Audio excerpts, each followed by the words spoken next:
गुरु कृपा कोइले कृष्णा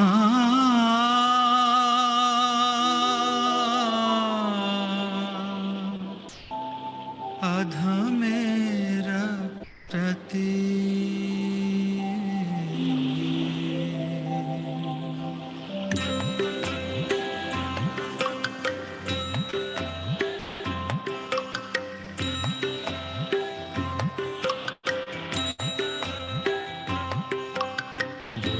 कृपा कोइले कृष्णा अधमेर प्रति गुरु कृपा कोइले कृष्णा अधमेर प्रति लागिया नीले हेता तोरोए बेगति गुरु कृपा कोइले कृष्णा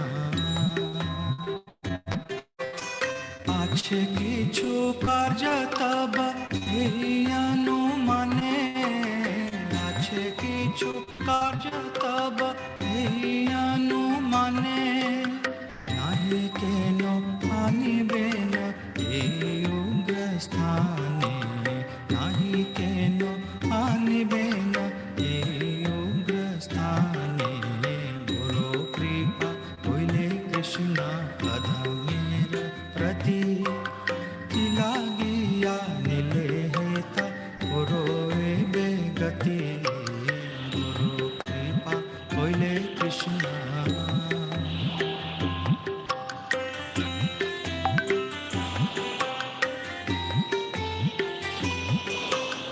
रजस्तमो गुणेरा सबाइया छना रजस्तमो गुणेरा सबाइया छना वासुदेव कथा रुचि नहीं से प्रसन्न वासुदेव कथा रुचि नहीं से प्रसन्न गुरु कृपा कोइले कृष्णा अधमेर प्रति लागिया नीले हेता गुरोए बेगति गुरु कृपा कोइले कृष्णा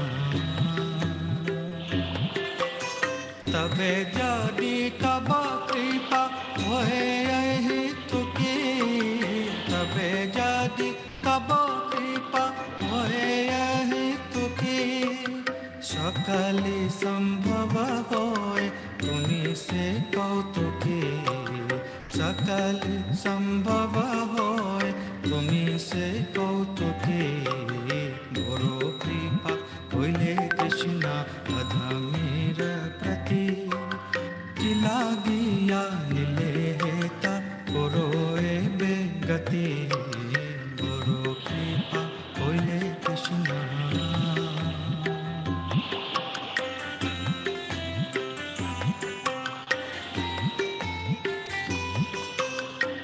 भावे भुजाले तारा बुझे से रसा कि भावे भुजाले तारा बुझे से रसा एत कृपा करो प्रभु करी निज बस एत कृपा करो प्रभु करी निज बस गुरु कृपा कोइले कृष्णा अधमेर प्रति लागिया नीले हेता गुरोए बेगति गुरु कृपा कोइले कृष्णा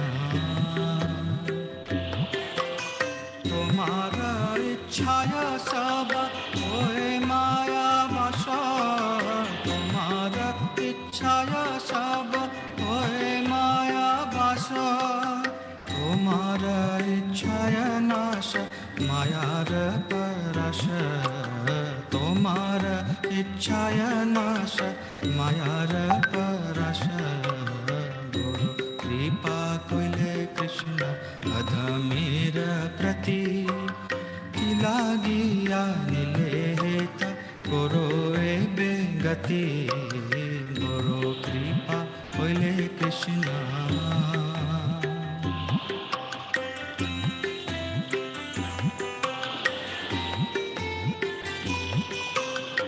तब इच्छा होए जड़ी तादेर उद्धार तब इच्छा होए जड़ी तादेर उद्धार बुझिबे निश्चल तभी कथा से तोमार बुझिबे निश्चय तभी कथा से तोमार गुरु कृपा होइले कृष्ण अधमेर प्रति कि लागिया निलेता पुरोए बेगति गुरु कृपा होइले कृष्ण भगवतेर कथा से तब अवतार भगवतेर कथा से तब अवतार धीर होइया सुने जड़ी काने बार बार धीर होइया सुने जड़ी काने बार बार गुरु कृपा होइले कृष्ण अधमेर प्रति कि लागिया निलेता पुरोए बेगति गुरु कृपा होइले Krishna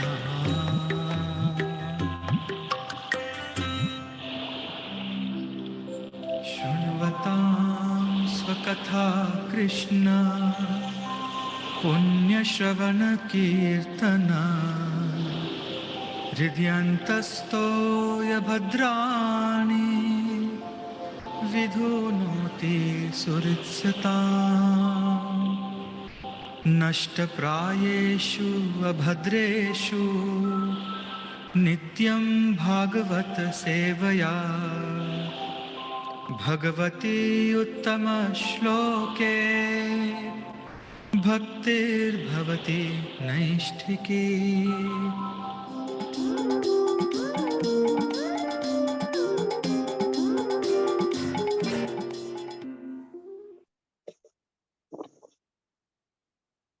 Hare Krishna Prabhuji and Mataji, welcome to the World Holy Name Festival.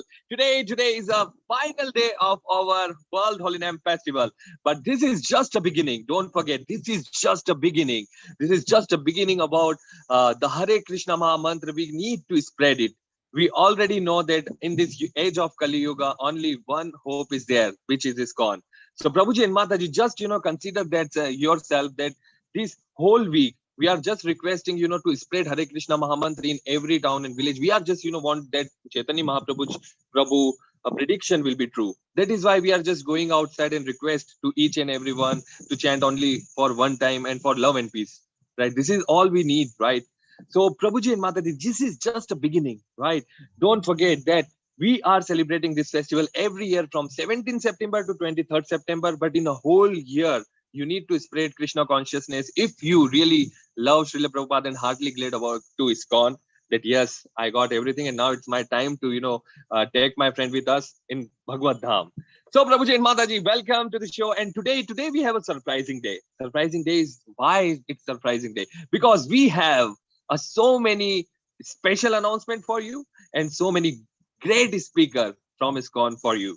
So we are starting the show today. Today we have great fortune to have His Holiness Bhanu Swami Maharaj with us, who is going to tell us about Japa retreat. And then after that, we have Kirtan Standard Seminar by His Grace Hari Suri Prabhuji. Then we will go to Mayapur, and after that we will conclusion. Then we will conclude this whole session, whole week, World Holy Name Festival, ISKCON Kirtan Ministries presentation. But before that, let me start the show with introduce His Holiness Bhanu Swami Maharaj for my purification. We already know, we all know about his classes, about his pronunciation classes, and about the astrology.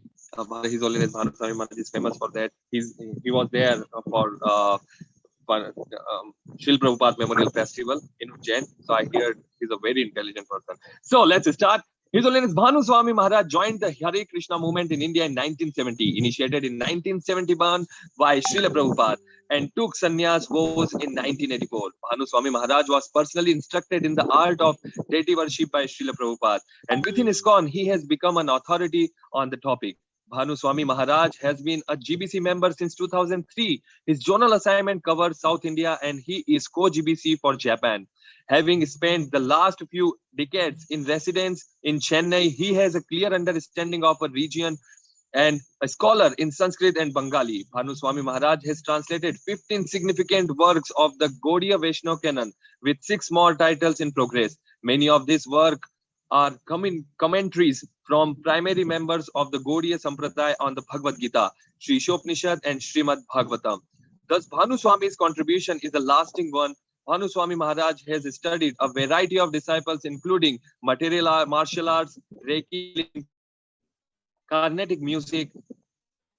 He is reputed astrologer as well. Bhanu Swami Maharaj's depth of scholarship has enabled him to create presentations on topics like karma, reincarnation, yoga, and Srimad Bhagavatam. And he presents this as he travels to select parts of the world, enlivening those he meets with heartfelt spiritual intellectualism. So, Prabhuji and Mataji, for Japa retreat, please welcome our beloved, the fireball of ISKCON, His Holiness Bhanu Swami Maharaj for Japa retreat. And then after that, we will meet His Grace Hari Suri Prabhuji.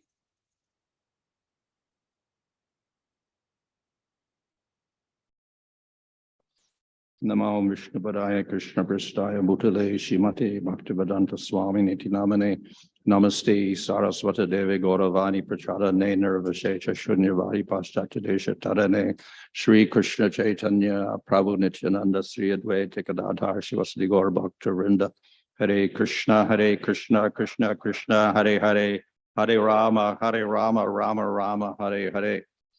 So this is a little bit of a presentation on sound, because we know that sound is very important for us. Our main sadhana is chanting the holy name, which is Kirtan, and this is sound. So that is most powerful means of spiritual upliftment. But when we just say, okay, sound, Kirtan, okay, it goes in our ears, whatever. So, but what is it actually? So I made this presentation. Actually, it was not for devotees.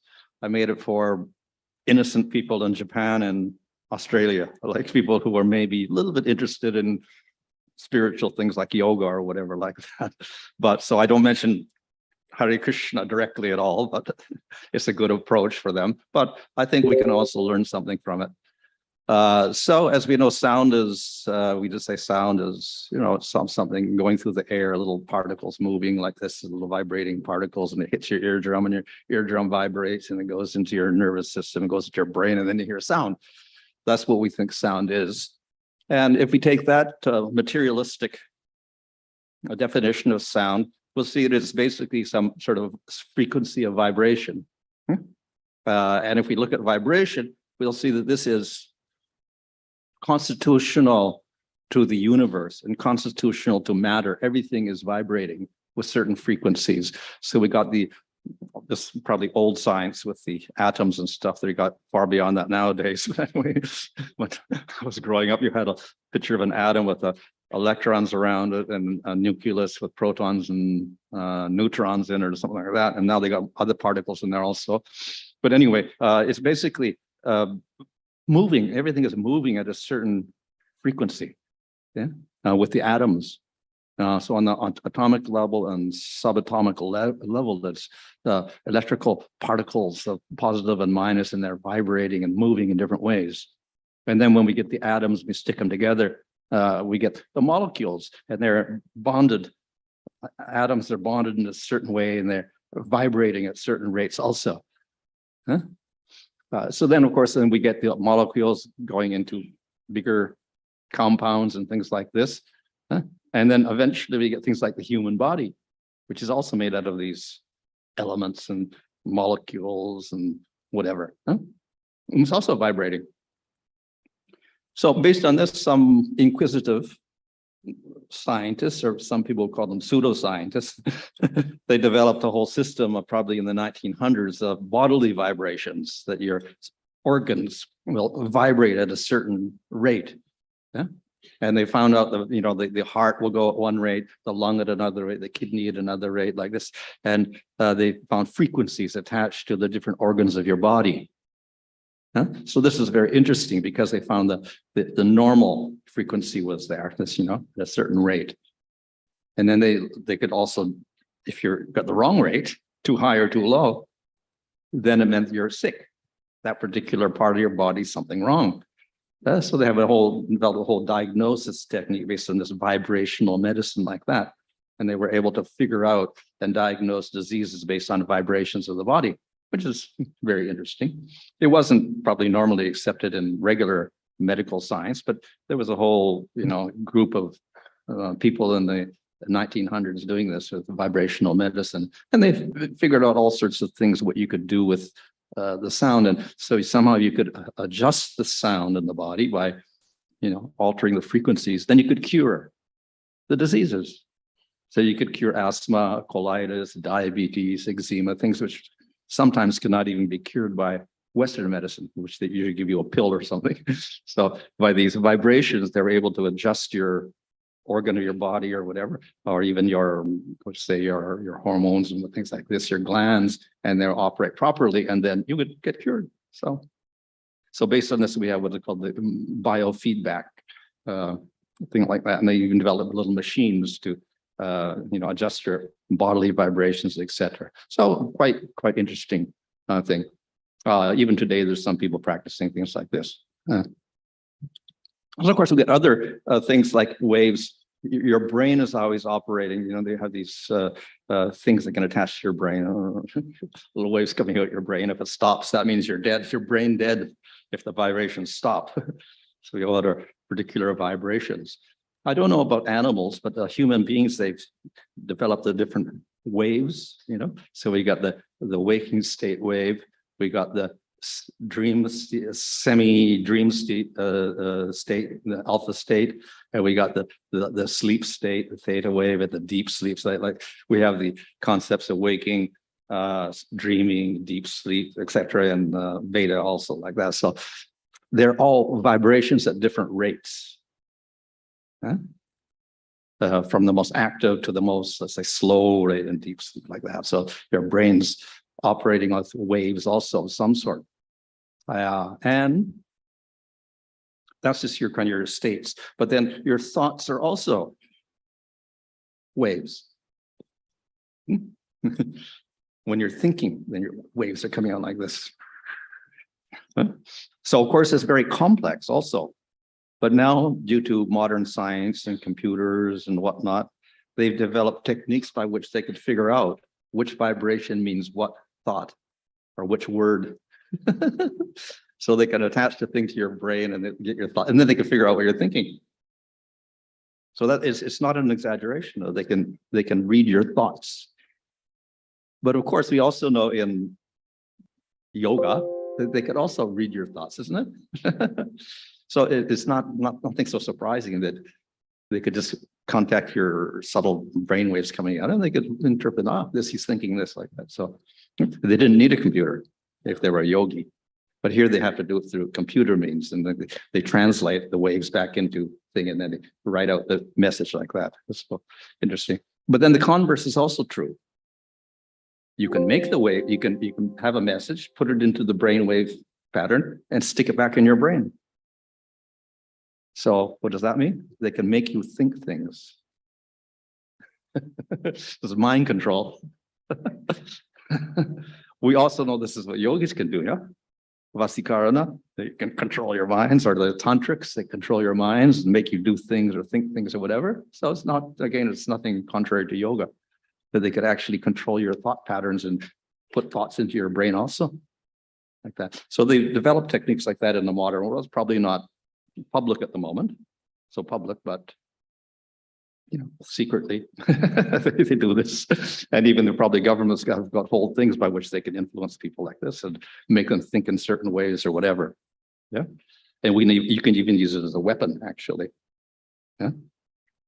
We saw that, I think maybe you read the newspapers, how American government officials went to different countries, communist countries in particular, and they all got brain sick, all sorts of weird sicknesses in their brain, and headaches and things like this.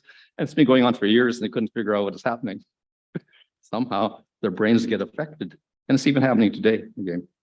in the modern, there's last month there was again reports of embassy officials all getting sick in certain countries, So, and they think it's because of this waves going in their brain or whatever. Yeah. So that's just the brain waves. So that's the human body.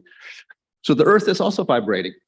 We don't usually think, of course, we have earthquakes, like big vibrations, but they've discovered there's something called the Schumann resonance, which goes at 7.83 hertz. That's the normal vibration of the earth. I don't know how it actually works, but it goes to the earth, it goes up into the ionosphere and comes back like this. So there's a certain frequency. That's the normal frequency of the earth, which is very interesting because this is also the alpha wave frequency of your brain, which is the relaxed state of your brain when you go into meditation. So it's very interesting that the natural resonance of the earth is a meditational state of your brain, which is also why the yogis will go to the forest and relax in the forest, and then the earth resonates with their brain waves in a samadhi state. Say that. So interesting phenomenon. Now, that's just the scientific part of it, like that, how it works. So we know that around the world, and particularly in India, that since ancient times, they've designated certain places as special. We call them tirthas. And if you look in the Puranas, they're all over the place, they're glorified for purifying you and whatever, becoming spiritual, getting rid of all your sinful activities, etc. Just by being there, something happens to you. So there's the earth itself, by these different locations, are very sensitive. We can say that they're maybe emanating these vibrations very nicely, and therefore, they've been designated as very special places, tirthas. But it's not only in India, it's around the world that this has been taking place. So we know that in ancient, if you look at archaeology and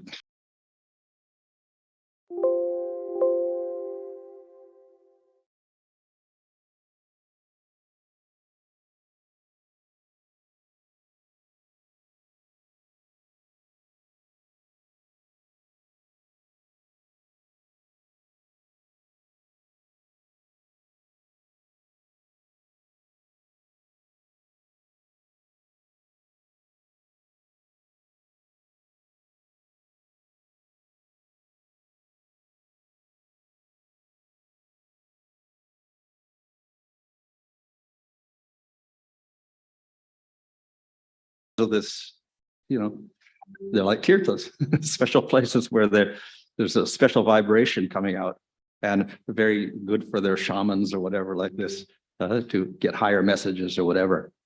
So they're all over the place. If you look on internet, you'll find all over America. We find these circles, stone circles or mounds and things all over America in ancient times, going back to 7,000 years or 12,000 years or whatever. Like in Turkey, you'll find them and all over the place. Europe. Okay. In fact, most of the famous cathedrals in Europe were based upon where they had these, old pagan monuments. The sacred spots of the pagans became the sacred places of the churches or the cathedrals in Europe. So anyway, Earth itself is filled with these special places because of the vibrations of the Earth, which will give you some higher realization. Okay. So vibration is very important for the earth and for the human being and the brain and the cells of your body, whatever.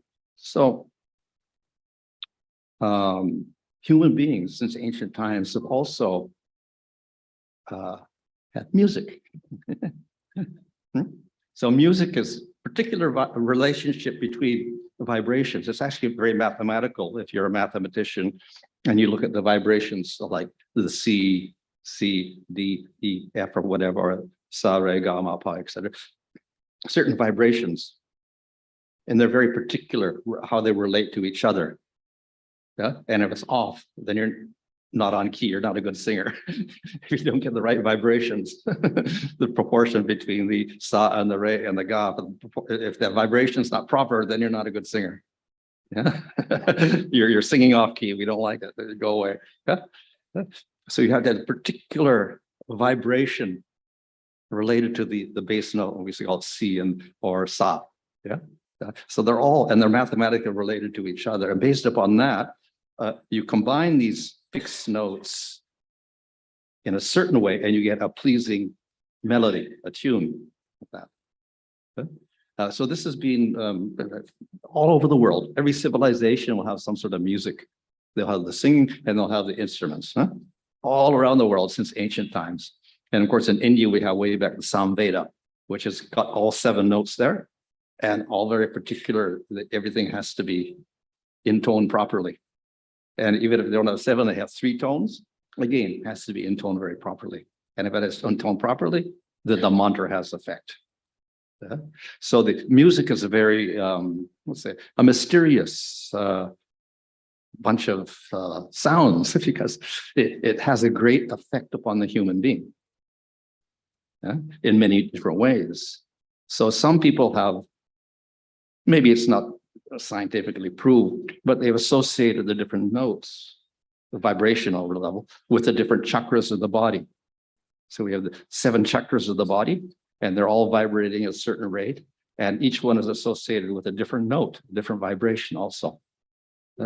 So that we can get, and of course the chakras are also have to do with, from the basic chakra, which is, let's say, survival, things like that.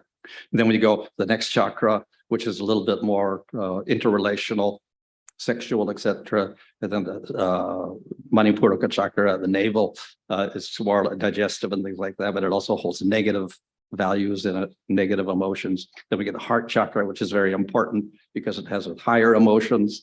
Then we get throat chakra for communications, reaching out to others. And we get this one here, which is more spiritual, the third eye, and the one at the top, which is very spiritual. So we go from gross material to all the way up to the spiritual, kind of an evolution in your body from one chakra to another with the different vibrations of the chakras, which are also, according to those who can see your chakras, are actually,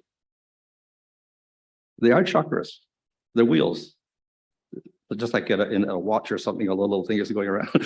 So you got these little chakras spinning around on all your, up and down your spine at different vibrational levels. Yeah. And if they're off, you get sick in that area. It's too slow, too fast, wobbly, irregular, whatever, then you'll have problems in that particular area of your body. Or you'll have emotional problems associated with that area, or both, because the emotions and your sickness are related together. So by getting the right vibration, then you can, again, rectify your chakras and then rectify your physical and your mental states.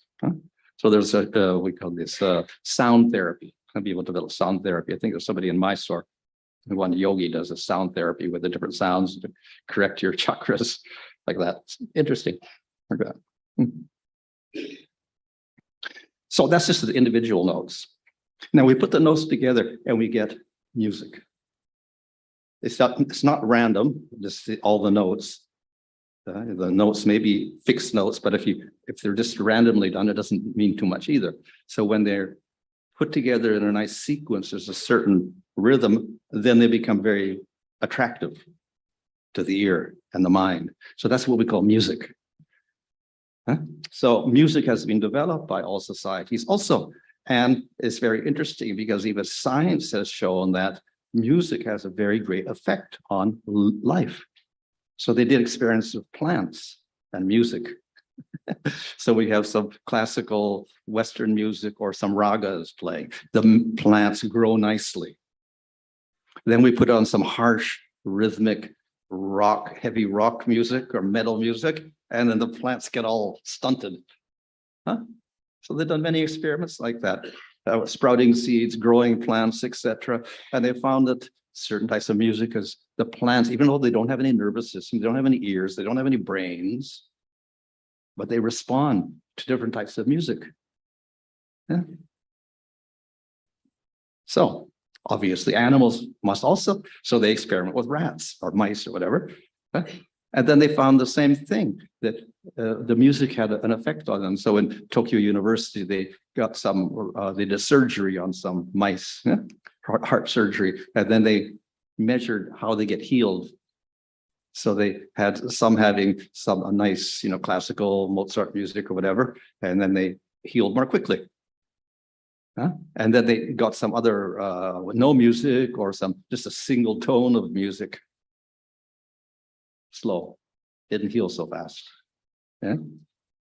And then they did experiments with mice, and they give them some, heavy music or whatever like that, or some voodoo music or heavy rhythmic music like that, and they get the mice to listen to that for 2 weeks, and they went crazy. They started eating each other up. So that's the effect of music, some types of music on human beings.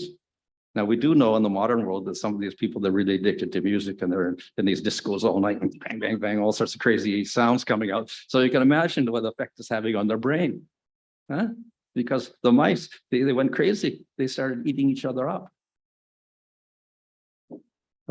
On the other hand, if the mice had the nice music, the calm music, whatever, relaxing music, their IQs improved. They had a maze, you go through the maze to get the food. So the mice that got the good music, they would go quicker. They figured out everything much quicker. So it affected the IQ of the mice and the behavioral patterns of the mice, the type of music they had. They did it on human beings. So, like, obviously, we're probably going to have the same effects. So they did experiments with, relaxing music and on human beings, and they found that those people that had relaxing music, then they healed quicker. And the reason was, they said, the cortisol levels get affected, and cortisol is it's good in one sense because it excites you, and when you're in a stressful situation, the cortisol goes up. And when you're in a stressful situation, then you react very quickly, like an animal when they're in danger. And then they run away, or they'll fight, one or the other. But it's not good long-term to have high cortisol levels. It starts destroying your immune system. Your cells start reacting negatively. So ultimately, your health decreases like that. So they found that this relaxing music lowered your cortisol levels, and therefore it helped the healing. Where you have other type exciting music, then cortisol levels went up and you wouldn't heal so fast.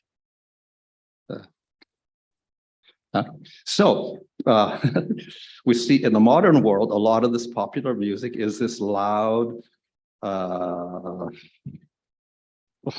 music, we're going to say, with very rhythmic and not too subtle. And it increases the cortisol. And what the cortisol does, it also creates an addiction. Once you get the high cortisol, you want more high cortisol. So that's why people who get into that music, and they want more music and more music and more music, want to go to more discos and more, events like that. And they get addicted to all of that. But then what happens is it ultimately destroys your system. This is the problem. So this is just the effect of music on people. So music, sound is very important, and they use sound as a weapon. So they develop weapons. They haven't probably used them so much, at least not obviously, but they have created weapons, a lot of countries in the world, that can induce paralysis, vomiting, seizures, and things like this. So they just blast this sound at you. Everybody falls over in convulsions or something. So sound is very, very powerful. But this is material sound. We can think of it also in terms of the gunas. In the Bhagavad Gita, we have sattva, rajas, tamas, guna. So of the sattva is the best. And what's the nature of sattva? It's maintenance, restoration, balance. So that's good for your health. Rajas is active, passionate, creative. Tamas is destructive, like that. So we can put everything in categories. So food also is vibrational. Also, food's got vibrations. So sattvic food is good vibrations, maintains your body. Rajasic is very stimulating. It's very, very thrilling at the moment, but long-term suffering. And then tamasika is suffering from beginning to end, basically. So you could classify everything like that: your food, your type of exercise you do, your worship, your knowledge, the type of actions you do, your values, etc. And you can put the music in the same place, with the peaceful music, which relaxes you and helps restore your system and your gives mental peace. Then we got the stuff that excites you, like we see that all armies of the world, even in the modern day, they'll have a band, yeah, with the drums and the horns, bang, bang, bang, bang, bang, bang, bang, like that. So that's because they want to stimulate you. And they realized this in ancient times because we see the Romans had this. The Romans are there and they have the whole guys are banging the drums all the time as they march down the road. So this is to keep the cortisol levels up, so they keep marching. And so they'll fight, like this. So yeah, Rajas is good in one sense, Rajasic music for certain circumstances, but long-term again, it's not good. And tamasik, of course, is just destructive from beginning to end. Okay? So that music goes into the gunas, and according to the guna you choose, you become like that. You have tamasic music, you become tamasic. You have sattvic music, you become sattvic. Yeah. Now, another interesting thing is there's something called the cymatic machine, which is not too difficult to construct. It's like a keyboard attached to this little instrument, and then it's got this plate on top, middle plate on top, which vibrates according to the sound. And then you put some sand or some particles like a salt or something on top of it. And according to the note, then the particles start moving into patterns. So in other words, sound also, the notes of the scale will have form, not just like sound like this, but they have a form. Now this is a 2D form, like this. So the notes of the scale will have a form to them, which we don't actually think of music as having a form. We just think it's sound going in your ear, but actually has a form to it, all the notes. And when you go from one note to another, then this pattern keeps changing all the time, like this. So when you have a cymatic instrument and you have a whole musical composition playing, you see all the different patterns that are formed by the music as the different notes are played. So sound itself has form as well. Now this is 2D form, but it's probably in 3D or more dimensions, but we can't even capture them. But then each particular note has a particular form to it as well. So it's a little more complicated than we think. Now, this is only material sounds. I'm not talking spiritual sound yet. Only material sound, but it's much more complex than we think it is, and the effects on it is so weird. All sorts of weird things like this, even a demon. So, if you become a little Vedic, then we have mantra. Mantras are sounds, okay? Combinations of particular sounds which have particular effects. Now you can also diagram the mantra. That becomes a yantra. Okay? So we have our Krishna mantra that you get in second initiation, the 18-syllable mantra. So there's also a yantra to go with that, which is a diagram, like something like this. Of course, this one doesn't have the mantras engraved in it, but those ones usually have mantras in them. But anyway, the yantra is basically a two-dimensional representation of sound. Right? And actually all the yantras ultimately represent the whole universe. Right? Because you see the structure here is basically, it's actually like a Bhumandala with Mount Meru in the middle. And then the dweepas around it. Like this. So this is this very basic structure. And we have all sorts of things like this. And the idea is to understand that the whole thing is very symmetrical. The universe is symmetrical. So we have the 5th canto of Bhagavatam with all these descriptions of Mount Meru in the middle, and then the Varshas going one out, and then each is 2 times bigger than the other, and we have oceans and land and oceans and land. And what does it all mean? It's all a very symmetrical arrangement of things. Yeah? And that's the universe. And that symmetry is reflected, let's say, in the music and things like this. And it's also even in the universe itself, in the galaxies, the same order is there. in the seashell or in the pine cone or in the sunflower, whatever, we'll find the same mathematical principles of symmetry at work everywhere in the universe. So, getting onto form and music, ragas are a selection of those notes, sa, re, ga, etc. It could be 5 notes, 6 notes, 7 notes. So they could be tivra or whatever, komala also. And you get all sorts of different ragas, which is a combination of those notes. And then out of those selection of notes, then you make a melody and develop the melody. So that becomes classical music. But the ragas also have form. So if you learn music, then there's a little verse that goes with each raga, a Sanskrit verse, and it describes who is that raga, or it could be a male or a female, man or a woman. So they may be bluish in color, or blackish in color, or gold in color, or white in color. They're doing different activities and holding different things in their hands, etc. So each raga has a personality, a different form. And then if you meditate on that personality of the raga, you learn the notes of the raga, and then you can deliver the raga properly to get the right meaning out of it. And then when a person hears it, again, they can visualize the form of the raga and that personality as a result of the expert singing. And of course, it gives a certain effect. This is just a raga there, you see there, that's the Hindola raga. And what is it? Swing, Krishna on a swing. So some are kind of spiritual. Okay, so then we have a very important aspect of sound, words. So if you look at the Bhagavatam, actually in the 3rd canto, when it talks about the elements and things like that, then when it talks about sound, the element of sound, we have ether, and then sound is the essence of the ether, and then we have touch and air, etc., form and fire. So the sound definition is, it's not random sound. Sound with meaning. That is real sabda. It has a meaning to it.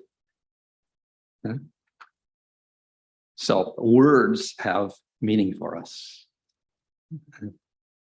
So important, because this is how we develop as human beings, particularly. Animals, I think they got some dogs to talk. I think I saw that on YouTube. They can say a few words. But I think they got chimpanzees to talk. They maybe learn 20 words. There's a limit. Nothing more than that. 20 words maximum. They raised the chimpanzee from childhood and started teaching it like a normal child, but they couldn't get more than 20 words out of them in their whole life. Whereas a human being can get maybe 5,000, 10,000 words or something like that. So, and then they can relate the words in sentences, etc. So human being has a very great capacity for words and combinations of words to make sentences. So this is where we get the Vedas from, combinations of words. So it's very important for us.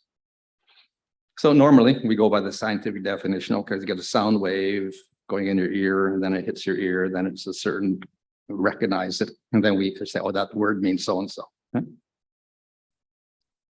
As a result of that, you combine those words together in certain ways, we get sentences, and combine sentences together, then we get knowledge. That's, normal material thing, how we get it. But as I said, the Vedic definition is a little bit different. That which contains the idea of an object indicates the presence of the speaker screen from our view and constitutes the subtle form of the ether. So by that sound, we should indicates an object of something. So it has a real meaning to it. It's not random sound like that. Okay? So therefore, sound ultimately means that which got meaning. What has got meaning? Ultimately, Vedas. So Vedas are the ultimate sound. But then that sound is a little different. It's not like this material sound going in your ear as a vibration, because it's eternal. Whereas this material sound is very temporary. So we're getting onto a different level now when we talk about sound of the Vedas. It's actually spiritual sound. So the Vedas themselves, Veda of course means knowledge, to know. And it's said to be the breathing of Hayagriva. So it's non-different from the Supreme Lord himself. And very, very, let's say, sound is celebrated in the Vedas itself in many, many different ways. And of course, we do have the famous Om sound, the original sound. from which everything is generated. So this is glorified in the Vedas. And as explained in Chaitanya Charitamrita, Lord Chaitanya says that Om is the Mahavakya. It is the ultimate statement. Now, we have other things like, statements in the Vedas, but ultimately it comes down to Om. And what is Om? Vishnu, the Supreme Lord. So therefore, the Vedas ultimately mean Vishnu, Supreme Lord. They don't mean Devatas, they don't mean Brahman or anything, they mean Vishnu, ultimately. Okay? But it's a sound. But it can't be a material sound, it has to be a spiritual sound. But yet it also is related to the creation of the material world, because it's from that everything arises. So the essence of all beings is earth, the essence of earth is water, the essence of water are the plants, the essence of the plant is man, the essence of man is speech, the essence of speech is the Rig Veda, the essence of the Rig Veda is the Samveda, the essence of the Samveda is Udgita or Om. So everything goes back to Om again, finally. Everything in the material world, and then it ultimately is spiritual. So everything comes from the Supreme Lord ultimately. So that's what we mean when we say that everything emanates from Vishnu, ultimately. So sound emanates from Vishnu, Vedas emanate from Vishnu, material sound also emanates from Vishnu, material world emanates from Vishnu, everything coming from him. So the Supreme Lord is the creation and destruction of everything in the material world, and it's coming through sound. Interesting to know that even according to modern science, sound is also important in the beginning of the universe. But we see even in like Brahma Samhita there discusses how Brahma was meditating and then he heard sound. And then finally he heard the flute, Krishna. And from that he got the Gayatri mantra. And through Gayatri mantra, then Brahma was able to create the material world. So everything began with sound again. Sound of the flute, turning of the Gayatri mantra, and then finally Brahma could create the material world. Yeah. Okay, anyway. So through that, Brahma was able to carry out creation. So as I said, even science somehow thinks there's sound at the beginning of everything.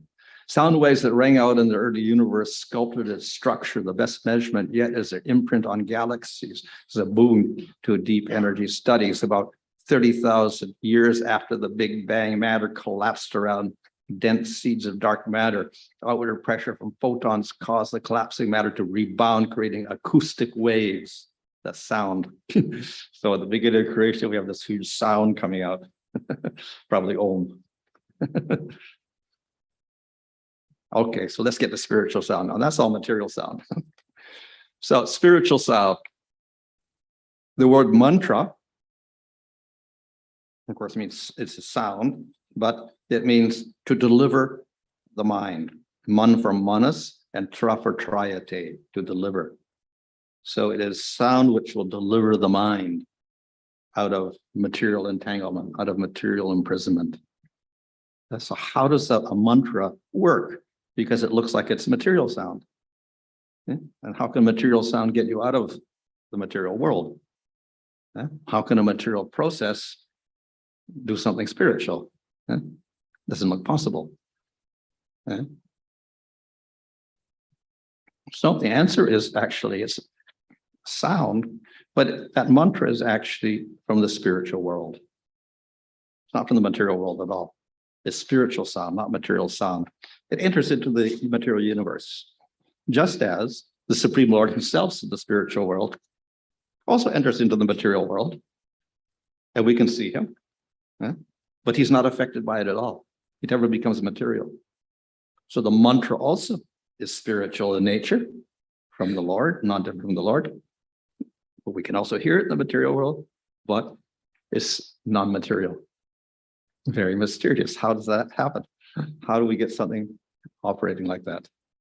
So there's a little subtle description of how this happens also in the Bhagavatam itself, of 11th canto. There's a little bit of a commentary there. And it's also in other, not only in Vaishnava literature, other groups also explain sound in this way.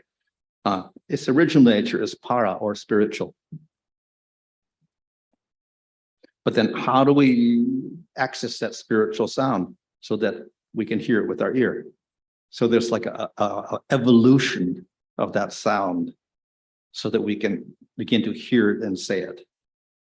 So it's originally para. It goes through a little transformation, comes pasyanti, which you can kind of mentally kind of think about it with your mind. Then there's a madhyama stage where you can actually intellectualize and say, oh, that sound means this. It's a certain word that I identify with that object. Like, so we can think about it a little more logically. And then we can actually begin to say it, vaikari. And when you say it, then you can hear it with your ear. So in other words, it goes through this evolution. The sound, spiritual sound, goes through an evolution by which it becomes audible to our normal, what we call material ear. And we can say it with our material voice. This also operates through the chakras. It goes from the base chakra all the way up to the throat chakra, that you can say it like that. So, but basically, the idea is it's para. So it takes on these different levels where it becomes accessible to our mind and our intellect and our senses, but it doesn't lose its spiritual nature. So that pink level at the bottom remains in spite of the fact that we can hear it with the ear. So that's what the mantra is. It appears to us to be just a material sound, but actually it's carrying that spiritual potency, which is its origin with it. And therefore it has spiritual effect on us. Huh? Like that. So we take it from the Vaikari level, we say it, and then somebody hears it, and then again it goes back. It goes, the para sound is there. And this will affect the Atma. And then the Atma gets connected with Supreme Lord. Huh? So basically, it's coming from the Supreme Lord in the spiritual world. We can say it, and then we can hear it, and then it goes back to Atma, etc. And then it connects us back to the spiritual world. So this is how it works. And it's all para operating. Huh? But we're operating through the material ear, so to speak, but that is picking up the spiritual sound also, and it purifies us, and it takes us to the spiritual world. So therefore, it remains spiritual in all cases, but it's mercifully accessible through our senses. So that's, of course, the theory. Some people will say, well, yeah, that's all nice. It's all scripture and whatever, but how we believe all that? Well, mantras, whether they just look like sound, how can they be very special? So in the modern world, scientists, not devotees, but scientists themselves have done experiments with mantras also to see what these Indians chanting all these mantras, what effect they have. So they did experiments with mantras like the Gayatri mantra, etc. And then they did find out that by chanting these mantras, it actually had physically detectable effects of unwinding your DNA, for instance. If all your DNA gets tangled up, basically, that's not good for your cells. They begin to deteriorate. This causes aging and death, etc. So by chanting the mantras, it untangled all the DNA and put it in, let's say, cleansed it or whatever like that. But just by chanting some mantras. So it had a physical effect. Huh? Another thing is that I think 10 or 15 years ago, one scientist discovered these little things on your chromosomes called telomeres, little caps, little things at the bottom, at the ends. And if they're very small, it's not very good because that causes aging, decay, whatever, subject to disease, etc. And if they're very strong and big, then that means just stay youthful and healthy. Yeah? So it's a good way of, let's say, indicating your health by looking at your chromosomes and let's see if you got nice telomeres. Okay, good health, strong. And then you see, so it's a good way of indicating your level of health. Huh? So then the question will come, okay, so what do we do to get your telomeres nice and strong? Huh? What's the thing to do? Huh? So then they experimented with different things and they found out, yes, if you walk every day, good, it does something for your telomeres. Just walk every day, 10 minutes a day. So the one who discovered this whole thing, then she began to do walk every day, increase her telomeres, and it worked. So you can just a simple exercise can increase your telomeres. They tried food like vegetarian food, very good. You get a 5% increase or whatever. They tried yoga again, maybe 5%. They tried qigong, which is a Chinese type of yoga exercise, but a little difficult for people to learn. So it's that way not so easy. They tried soft, relaxing music, okay, 3% or whatever like that. They tried getting together once a week as a group and just discussing things together, just like community, get a little human contact or whatever like that. Very good. They got 5% increase also, just from that. Just having your eyes to go see. So various things would increase your telomeres, and they could have they could physically measure this increase. So music was there, exercise was there, getting together, all these things. And then they tried Kirtan. And they got 43%.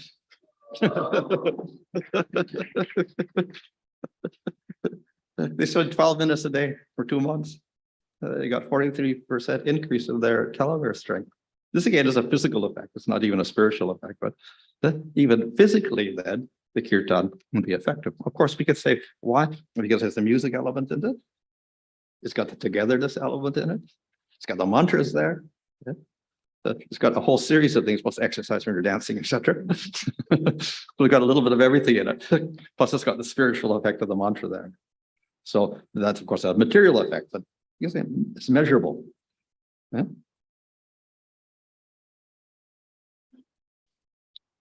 So, of course, on the subtle body, that's the mind, etc. Then they found, of course, that the mantras could affect your mind also because, it affects your breathing, and breathing is related to the mental state, etc. So they found that it operated on the subtle body as well.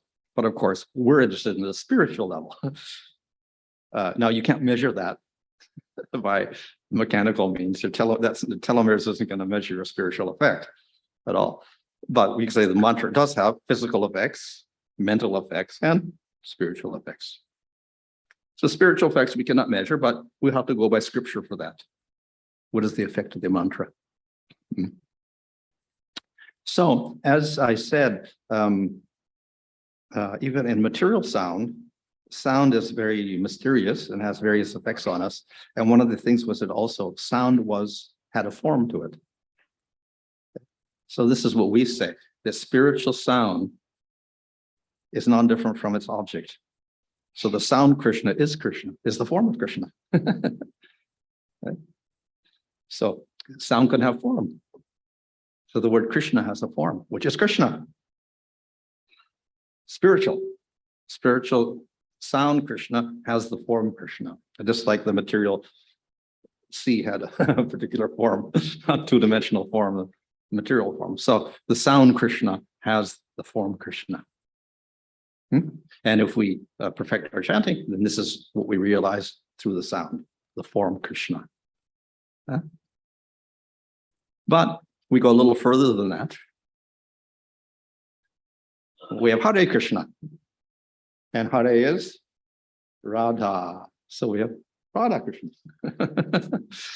So we don't just get realization of Krishna, we have Radha and Krishna realization. So what is the final result that we're trying to get from all of this, spiritual, whatever, realization? Ultimately, everybody wants happiness, basically. So that is represented here in Radha and Krishna. This is eternal love and eternal bliss. And that actually even etymologically speaking, if we take the meanings of the words Radha and Krishna, whatever, or Hare and Krishna, then this is what it indicates. So Krishna, of course, means all attractive. And in Gautamiya Tantra and other works, Krish means the source of everything. And Na means the source of all bliss. So Krishna means he's the most powerful because he's everything, plus he is the source of all bliss. So that is Krishna. So he's complete in bliss, etc. What does Rama mean? Rama means he who gives pleasure. Of course, Krishna gives pleasure to Radha. Krishna gives pleasure to the devotee. So again, we get bliss. Hare, of course, could mean Krishna who attracts everyone. Hari, he attracts everybody. It also means Radha. And what is Radha? Radha is Hladini Shakti. She is also bliss. So we have three words of bliss: Krishna, Hare, and Rama in our mantra here. So therefore, the whole goal is that bliss by realizing Radha and Krishna. So we get the spiritual bliss of prema through sound, chanting the name of Krishna and Radha. So the mantra, therefore, is not normal sound. It's spiritual sound.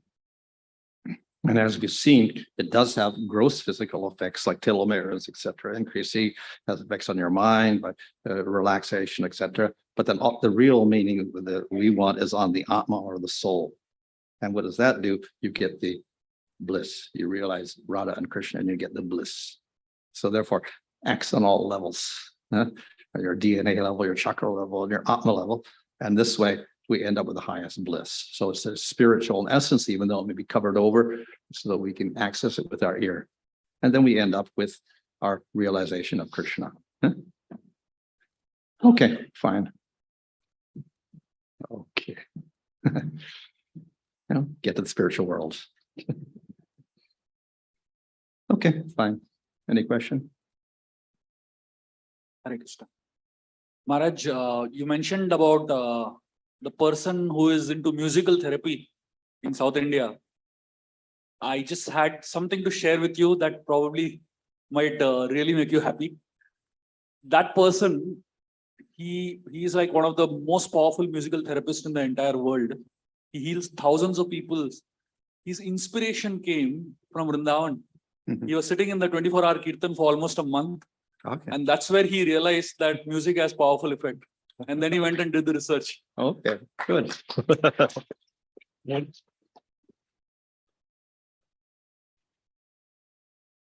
Hare Krishna Maharaj. The wonderful, very soothing explanation Maharaj you gave, mercifully.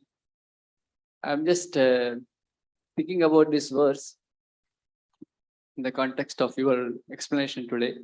Atashre Krishna Namadina Bhavet Grahim Indriyehi Sevan Mukhehi Jighvado.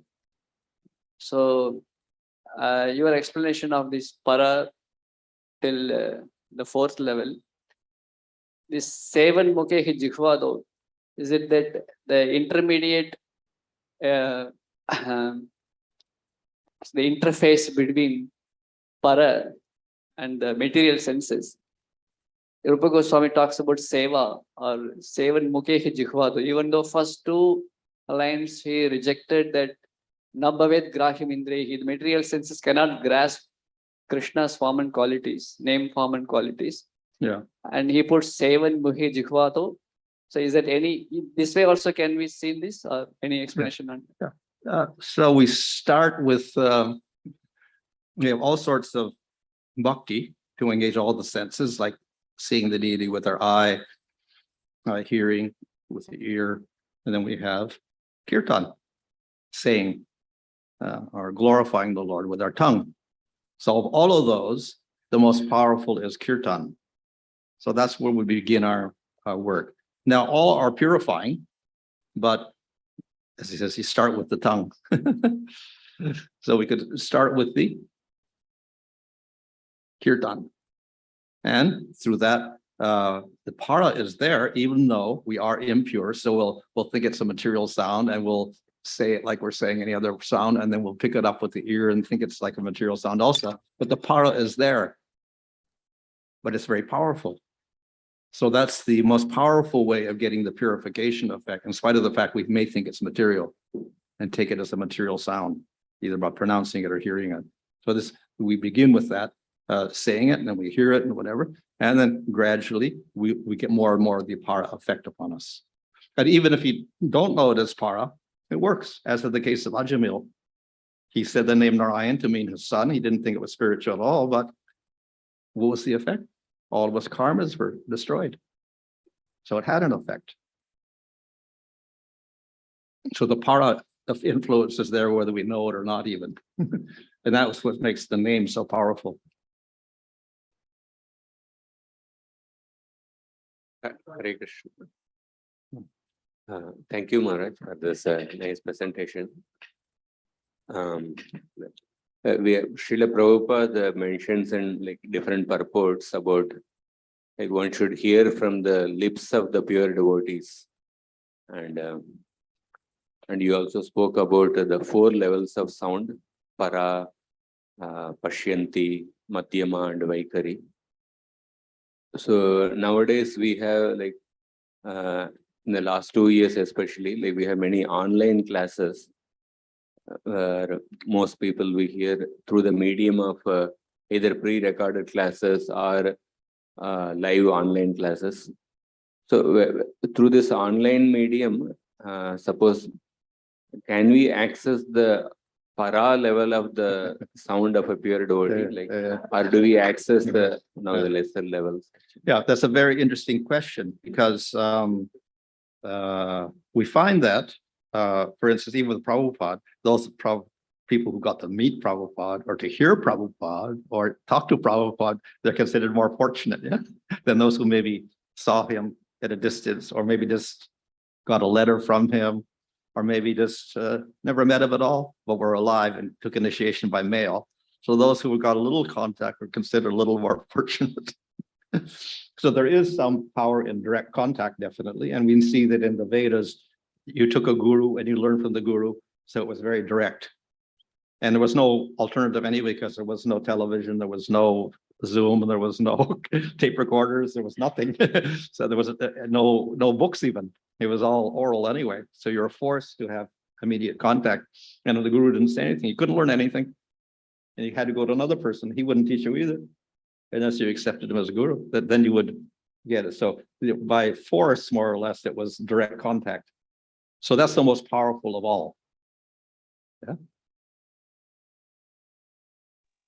Wow, wow, wow. What a scientific description of the japa, the sound effect in ourselves. Hare Krishna Prabhuji and Mataji, welcome once again to the World Holy Name Festival. We are celebrating from 17th to 23rd September. As I described you, today is a surprising day. So now it's time to reveal what is the surprise.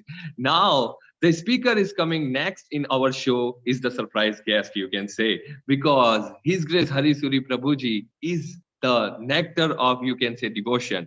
So Prabhuji and Mataji, please welcome our beloved His Grace Hari Suri Prabhuji. Let me introduce you for my purification. Hari Suri Prabhuji was initiated by His Divine Grace A.C. Bhaktivedanta Swami Srila Prabhupada in 1972 in Sydney. In August 1975, he moved to Krishna Balram Temple, where he served as temple commander. In November of the same year, he served Srila Prabhupada, His Divine Grace personal servant, for 16 months. Prabhu has served as governing body commissioner for Australia, New Zealand, and Indonesia. During his tenure as GBC, he oversaw the growth of ISKCON in the South Seas from 4 temples and ashram to 17, including 4 farming communities, 2 schools, and several restaurants. He was also instrumental in establishing branches of the Bhakti Vedanta Book Trust in Australia and Indonesia. He served as publisher for Back to Godhead magazine for a while and served on the Kirtan Standard Committee for many years. In 1986, he began the work of transforming the diary he kept while he traveling with Srila Prabhupada into a series of books known as Transcendental Diaries,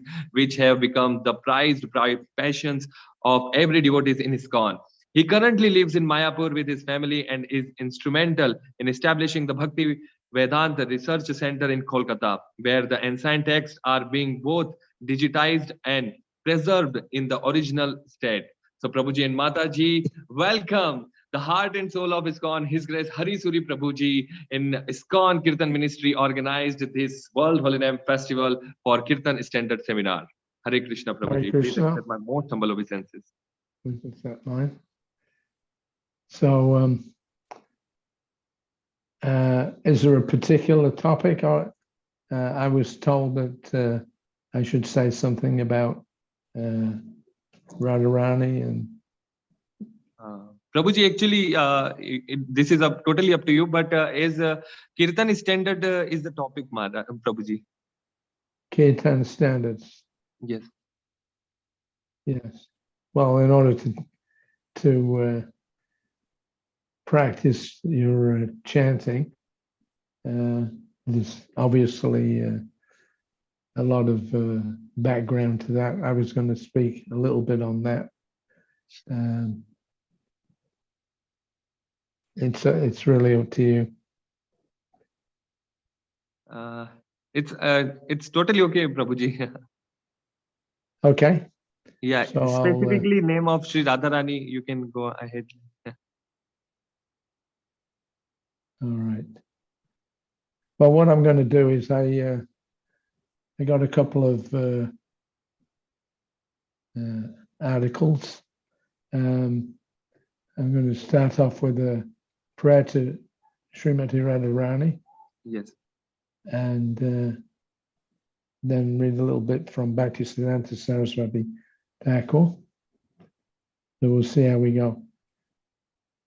So there's a verse which I have not got the reference for, but it goes like this.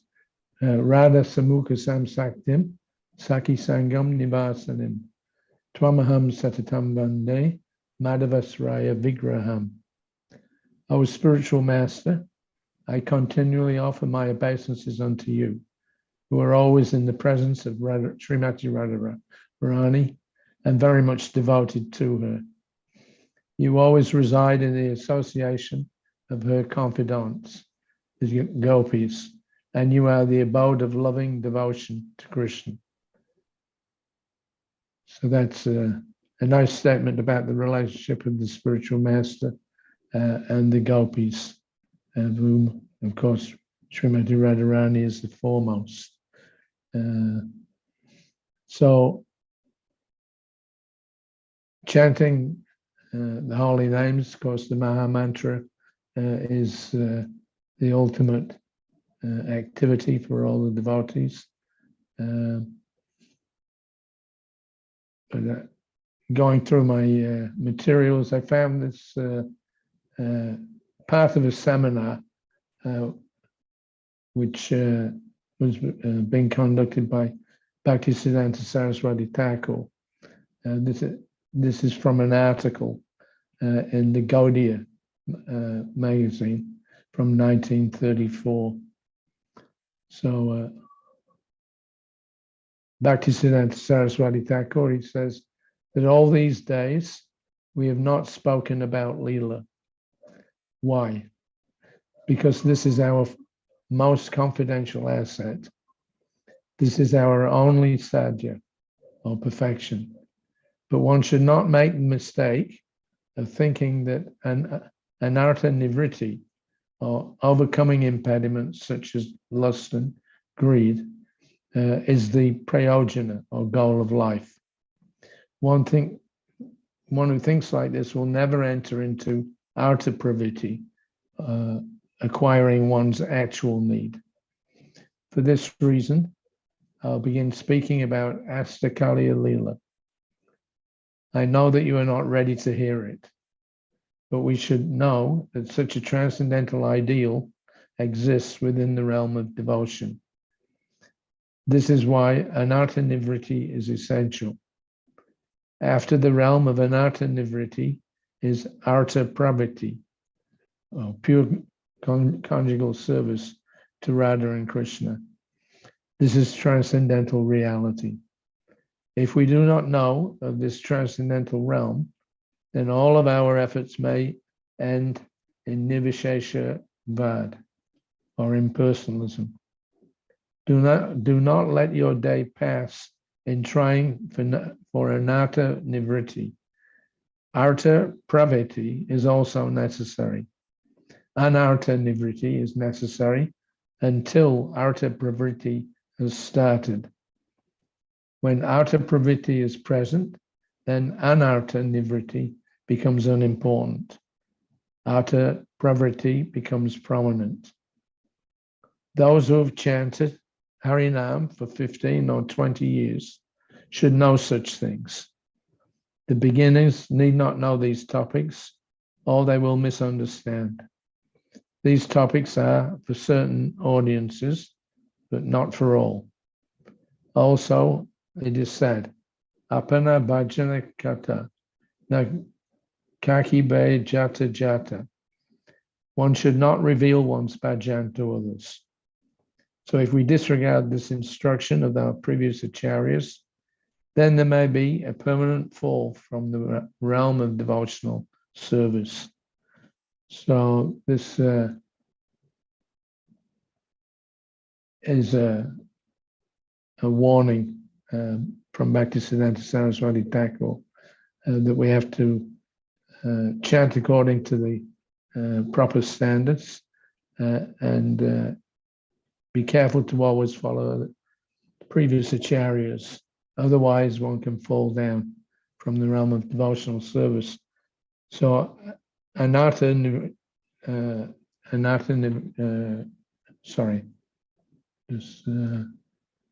nivriti, he says, is essential.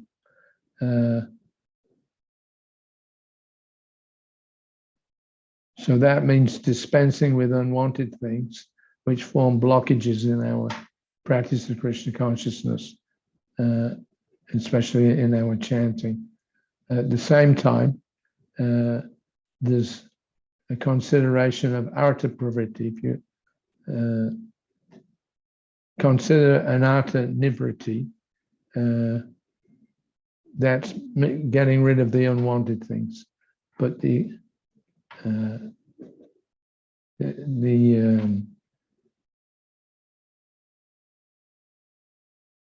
attainment of artha pravritti is what we're actually aiming for. So that's pure conjugal service to Krishna. If we, this is an interesting point. It says that if we do not know of this transcendental realm, then all of our efforts may end in nirvishesha shunyavadi, or impersonalism. So he's saying that don't let your day pass in trying for anartha nivriti. Artha pravritti is also necessary. So this is where we have to be careful. He says that if we don't observe this different stages properly, and then there's a chance of falling down. So on the one hand, there's a negative. Anartha nivriti means getting rid of those unwanted things. But at the same time, one has to develop the positive experience of chanting, in which he says artha pravritti becomes prominent. So these this is a warning in one sense, as he says, those who are practicing properly, then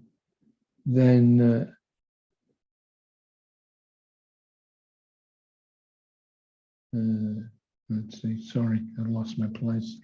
Those who have chanted Harinam for 15 or 20 years should know such things.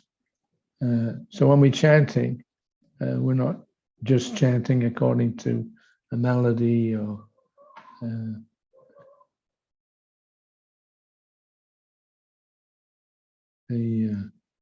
let's see.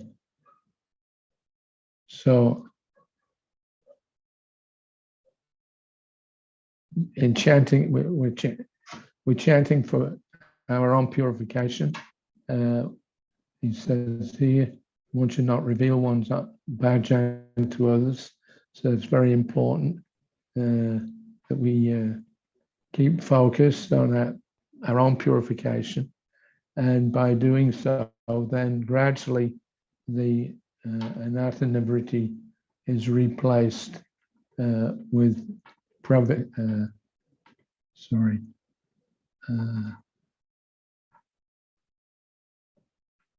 It's yes.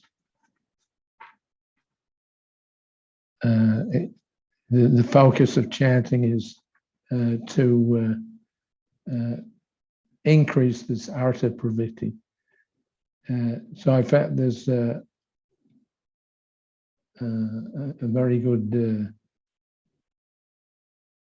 purport by Srila Prabhupada from the 10th canto, where he talks about engaging in practical service of the Lord.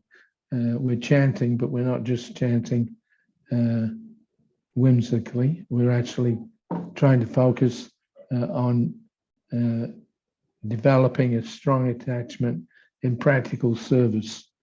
Not that we just sit down and we can chant.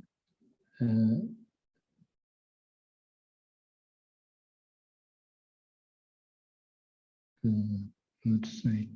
Okay, so this is a purport from Prabhupada's Bhagavata, where he says the word kriyashu, meaning by manual labor or by work, is important in this verse. We should engage in practical service to the Lord.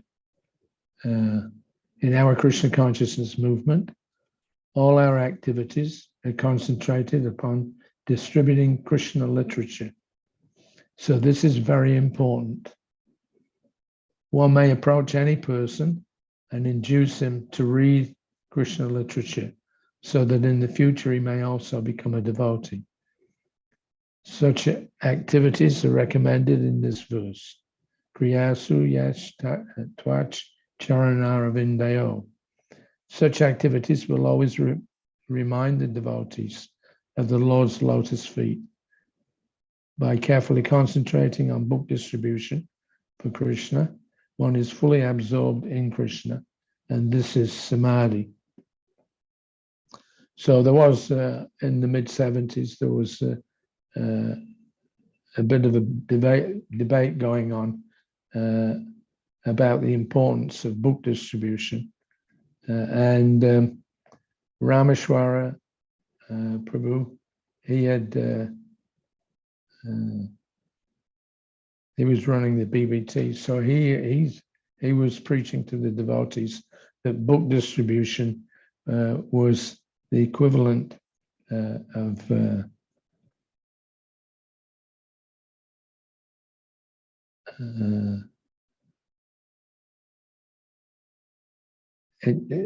it's the equivalent of the mood of Lord Chaitanya in introducing the conditioned souls to Radha, the concept of Radha and Krishna.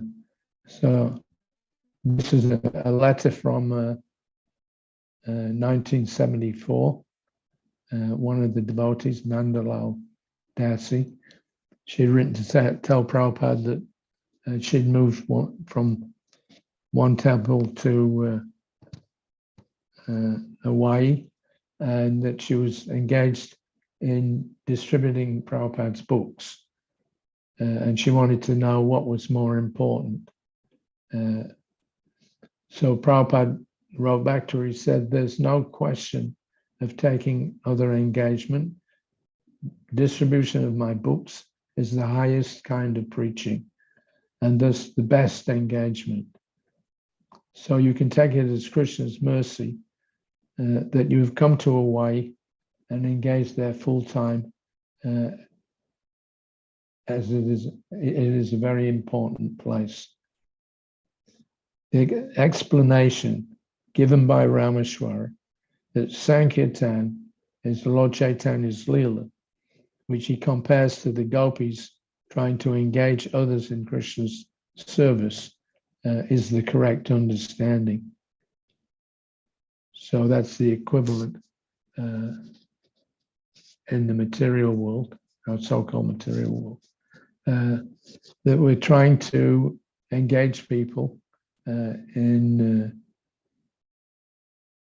this practical service of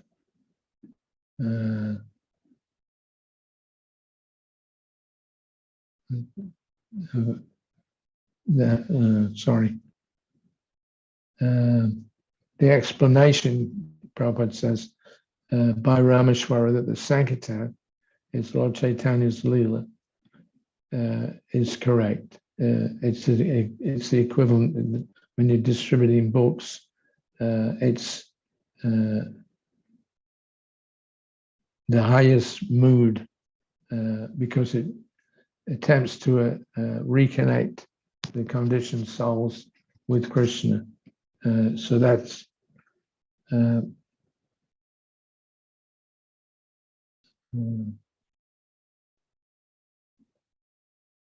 okay. So on September the 1st, 1976, these are a few anecdotes, either from conversations in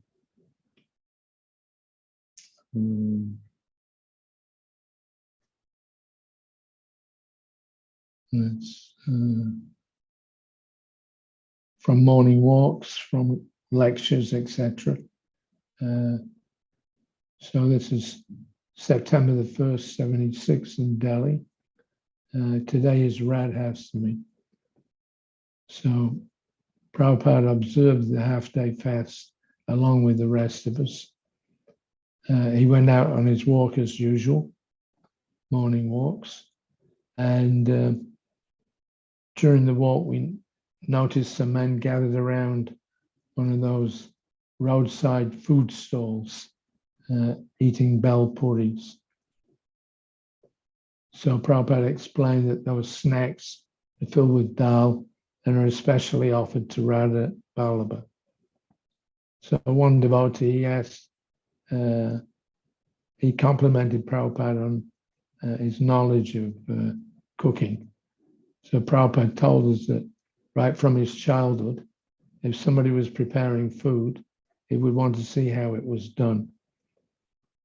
So this, back to Robin from England, he observed that in India, it seems that most people can cook something. But in the West, people are now practically helpless. They buy everything, it seems, in packets, he said, and you would not know how to prepare any food as much as to just cut the packet open and pour it out. And then even then, they don't know how to put water into the pan. So Prabhupada agreed with him. He said they do not know how to eat on the whole. India knows how to eat. I've traveled all over the world, and this is my experience. Nobody knows how to eat. Only in India. In every province, they've got different dishes because the women, they're trained how to cook very nicely. Woman is meant for that purpose, how to make nice palatable dishes. So in Bengal, there's a ceremony after marriage, Baubat. So the newly married girl, she shall cook, and all of the relatives and friends are invited, and they appreciate, oh yes, nice cooking. Then she is accepted as a member of the whole family. And if not, Prabhupada asked, if her cooking is not, therefore she's trained up, Prabhupada said. And if she's not trained up, she must be trained up, Prabhupada replied, his tone indicating that there was no possibility of it being otherwise. Just like Radharani, she was trained up in 64 arts. Do you think to captivate Krishna is an easy thing? How much qualified she must have been so that Krishna was attracted.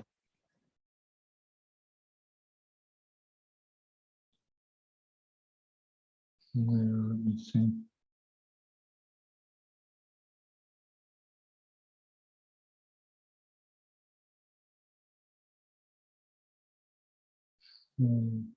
Just give me 1 second.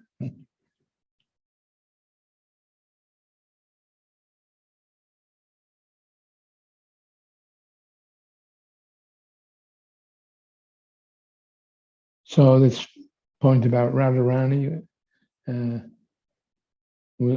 she was the most qualified to cook for Krishna. There was a meeting Prabhupada had in New Mayapur in France in 1976. Prabhupada met with the Gurukul. At that time, there was about 30 kids in the Gurukul there. And Prabhupada had his secretary, Hari Kesh Maharaj, read out a portion from Canto 7, Chapter 12, verse 1, which described the principles of brahmacharya life. Prabhupada then said that the boys and girls should therefore be separated in order to learn how to control their senses.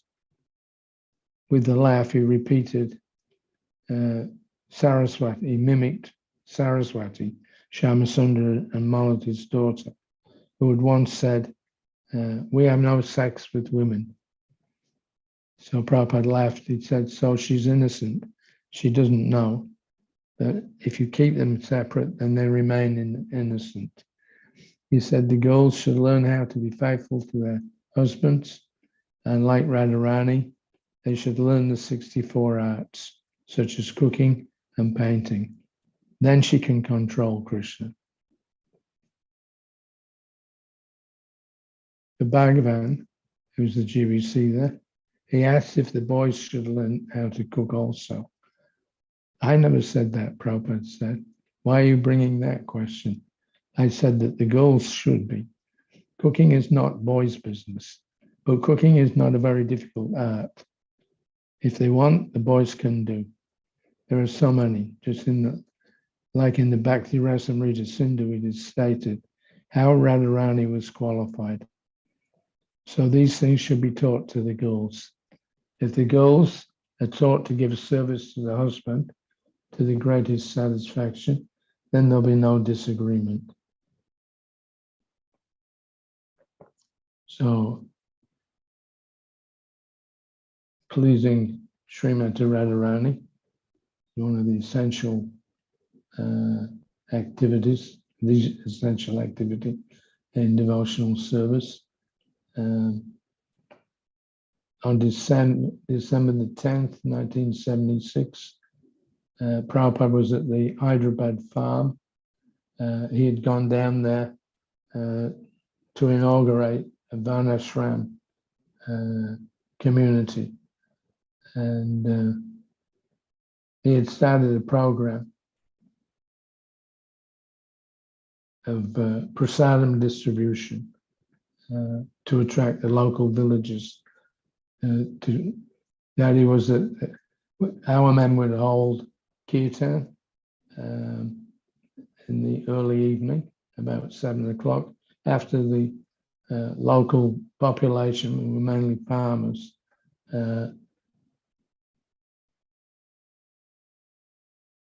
so they would come to our land. Our men would have some kirtan, and then they would distribute prasadam.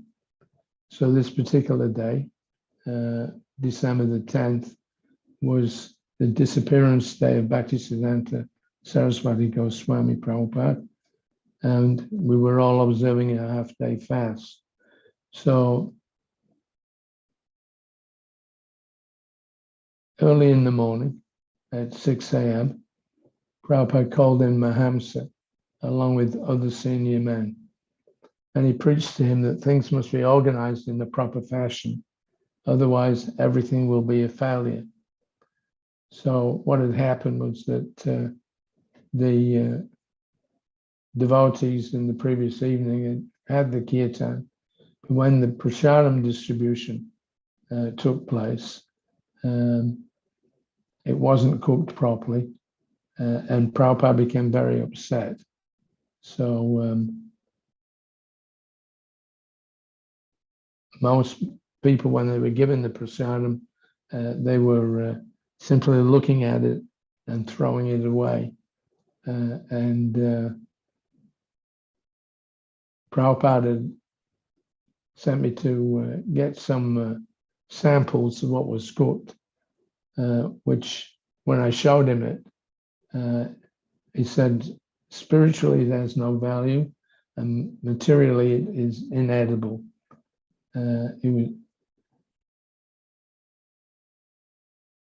He could see that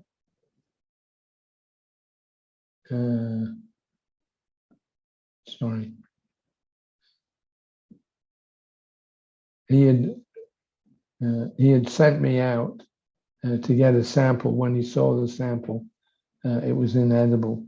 So Prabhupada became very upset.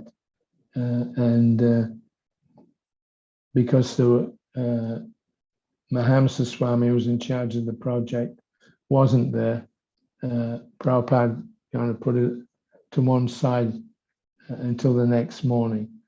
So in the next morning, at 6 a.m., Prabhupada called Mahamsa in with the other senior men, and he preached to them that things must be organized in the proper fashion, otherwise everything will be a failure. He told them, I'm not prepared to invest anything here if things continue as they are. You must make immediate plans for irrigation and vegetable and sugarcane crops. And then he took up the previous evening's disaster, and he told them, no one will come here because we are allowing a sweeper to cook. So the night before, Prabhupada had sent me around to look and see how things were going with the pandal. And when I went to where the open fires were for the cooking, I saw that the same fellow that had been engaged in the morning as a sweeper, means cleaning the latrines and things like that, he now was engaged in cooking for the devotees and the guests in the evening. Prabhupada was extremely upset. And he said, I'm not prepared to invest anything here if things continue as they are. You must make immediate plans for irrigation and vegetable and sugarcane crops. He said he was very grave. He said, it has shocked my heart that you can allow a sweeper to cook and then offer things to Krishna, such things to Krishna. We say that you must be second initiated, but you are allowing a sweeper to cook. This means that after 7 years, you are still a Malacha, Yavana. Your consciousness has not changed. We are saying, Radhikara Paka Ana Vividabhya Bhyanjana, Paramara Nandi Krishna, Korina Bhojana. Radhika and her Gopi friends are personally cooking and making such nice arrangements for giving very palatable foodstuffs simply for pleasing Krishna. And you are offering such things cooked by a sweeper.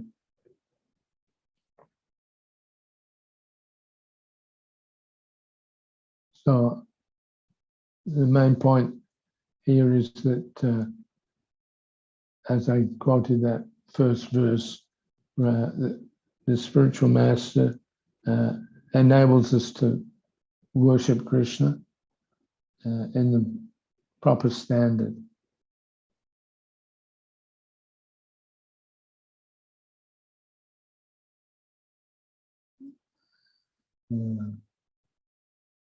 Okay, so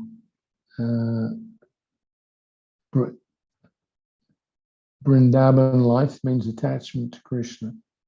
So this is December the 10th, 1975, in Brindavan. For an ordinary man, a life devoid of family affairs is almost unthinkable. This is in the prayers by Prahlad Maharaj. Thus, Prahlad Maharaj's instructions to develop detachment from worldly affairs is very difficult to appreciate, except by those with a very broad understanding and a genuine desire to seek out the real meaning of life. Sitting on his asana during class, the perfect representative of the Goswamis, Srila Prabhupada explained how painless this process can be simply by directing the inherent tendency to form bonds back towards Krishna. He said this is the bhakti process, not that we have to bring a separate attachment, but it has to be cleansed. So that is described in the Narada Pancharatra. Savapadi vinimuktam taparatvena nirmalam rishikesha rishikeन sevanam bhakti uttamam. Consciousness is there, attachment is there, but it's been covered by so many designations. Just like we've got a feeling for raising children. So attachment, that is attachment. So what Mother Yasoda is doing, she's attached to Krishna, and that is Brindavan. The same thing otherwise. Brindavan life means all attachment to Krishna. Mother Yasoda is attached to Krishna. Nanda Maharaj is attached to Krishna. The cowherd boys are attached to Krishna. The cows and calves are attached to Krishna. Radharani is attached to Krishna. The trees are attached to Krishna. The flowers are attached to Krishna. The water is attached to Krishna. That is Brindavan.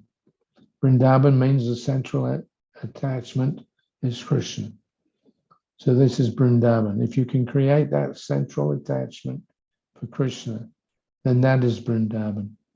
Then you can create Brindavan anywhere, any family, any society, any country. Just make the point of attachment Krishna, and that is Brindavan. So that is required, and that is the Krishna consciousness movement.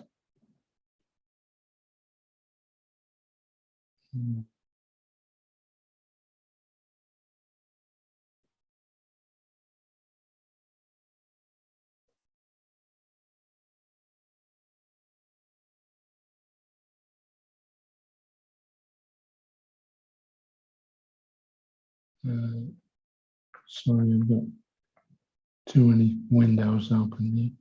Okay, so on 13th of September, 1976, Prabhupada was in Brindavan because that was dealing with from the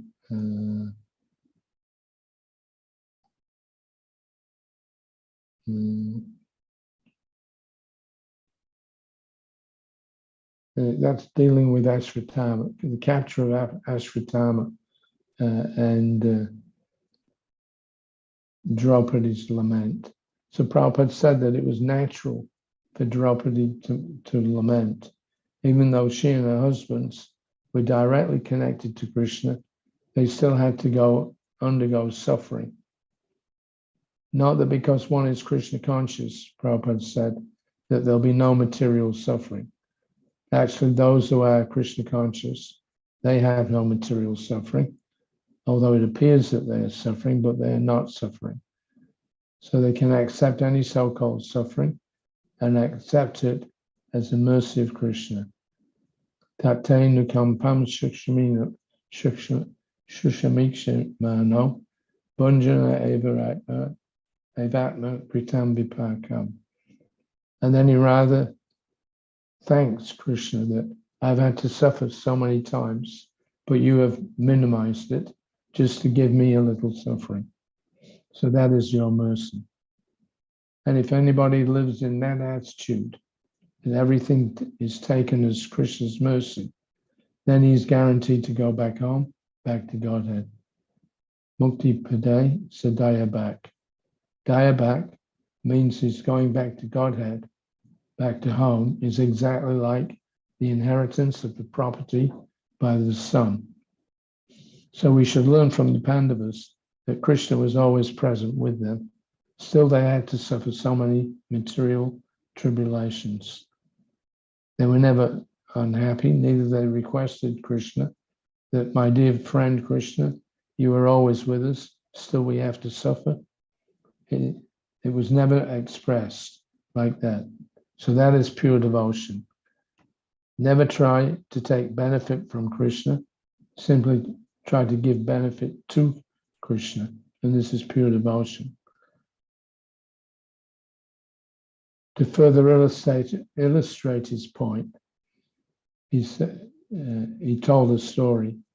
He says, perhaps you know that once upon a time, Rupa Goswami desired that if I would get some nice foodstuffs, I would have invited Sanatan Goswami and cooked some nice food. So he was desiring like that. They were living in Brindavan, here and there, under the shade of a tree.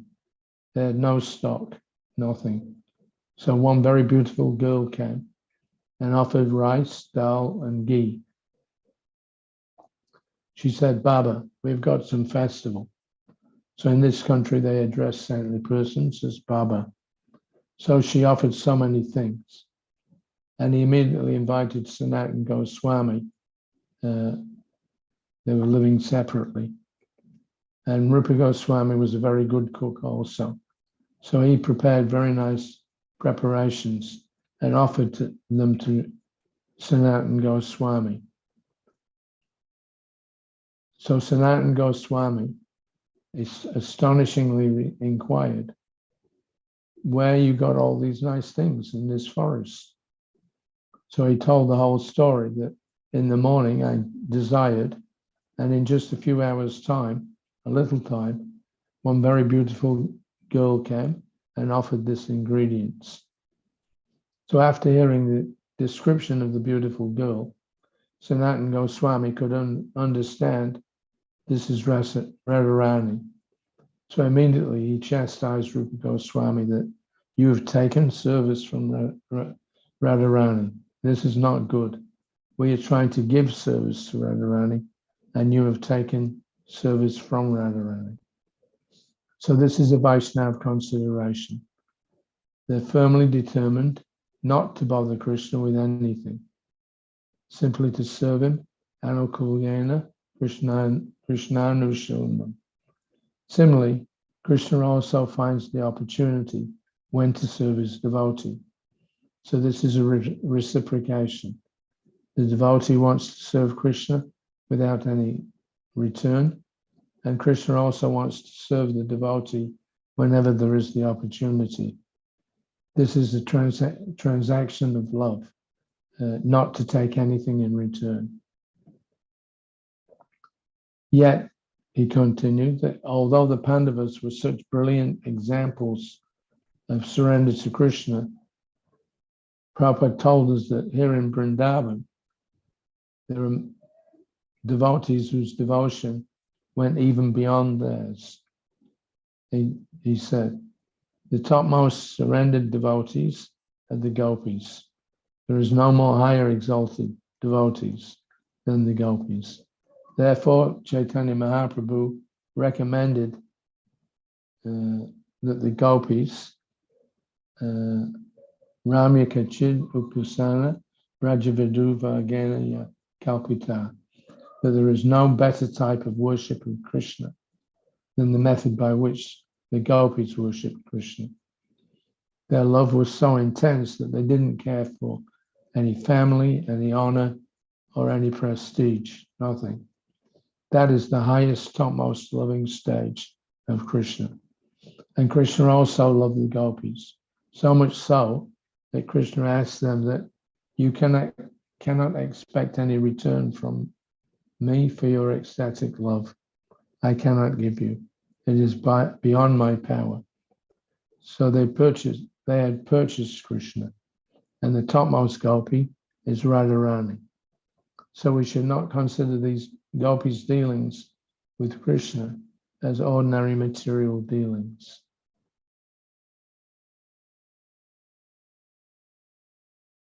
So some other aspects of their interaction. October the 1st, 1976, Prabhupada was in Brindavan, again doing this section on Ashvatthama.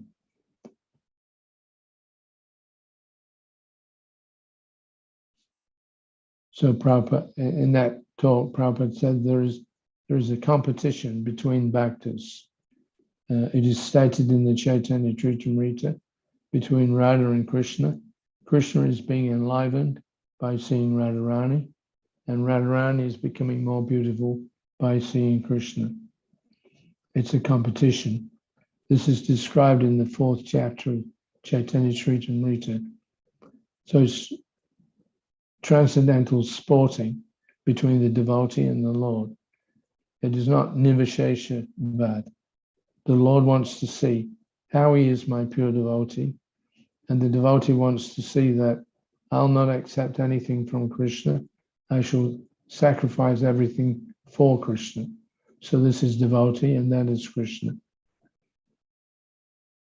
The following day or 2 days afterwards, October the 5th, beyond this, Prabhupada pointed out, he was giving some example in his class. So he said that the wife is considered to be not different from the husband. Again, the wife is considered ardangini. I think in English it is also said, better half. Wife is considered half the body, the left-hand side half. Perhaps you have seen the picture of Krishna and Radharani, one body. The left-hand side is Radharani, the right-hand side is Krishna. And Jiva Goswami has explained this. Radha Krishna pranaya vikritir, ladini shaktir asmat ekat manvapi. Radha and Krishna, they are one. But for pastimes, they've become two.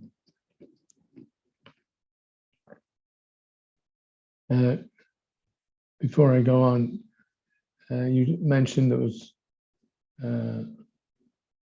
one Mataji that was coming online.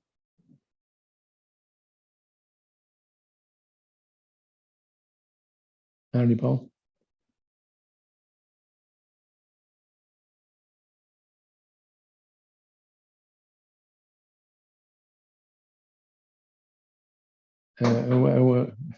Whoever's conducting this seminar, do you want me to read up until 8 o'clock, or this Mataji, is she also sharing the same time spot? Or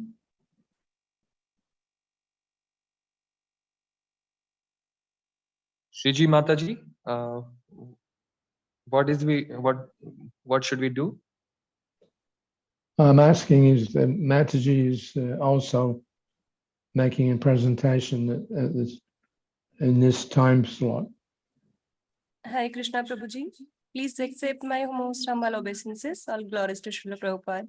Prabhuji, if you want to continue, then we have still time, 15 minutes. Okay. So you're happy just to Yes. Listen. Yes, Prabhuji. Thank you. Okay. All right. So when Prabhupada was in Tehran in 1976 in August, he, as he normally, practically every day, you always heard Prabhupada say something to condemn material atheistic science. So again, we were in the back garden of a house that was being rented by Atreya Rishi Prabhu. This is in Tehran. And Prabhupada again was preaching against the atheistic scientists. So he condemned them that their ideas that everything simply came about by accident or chance or without any cause. So he had Hari Kesh Swami read out verse 16:8 from the Gita. They say that this world is unreal, that there is no foundation, and that there is no God in control.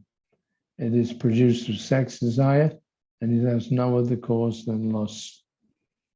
So Prabhupada gave a brilliant analysis to show that even by this reasoning, nothing could exist without a cause. This is their accident, he said. Accidentally, there's a sex desire and something is produced. Still, they cannot say causeless, because here it is said, karma, I to come. The lusty desire was there. So therefore, lusty desire is the cause. So you cannot say anything is causeless. That is not possible.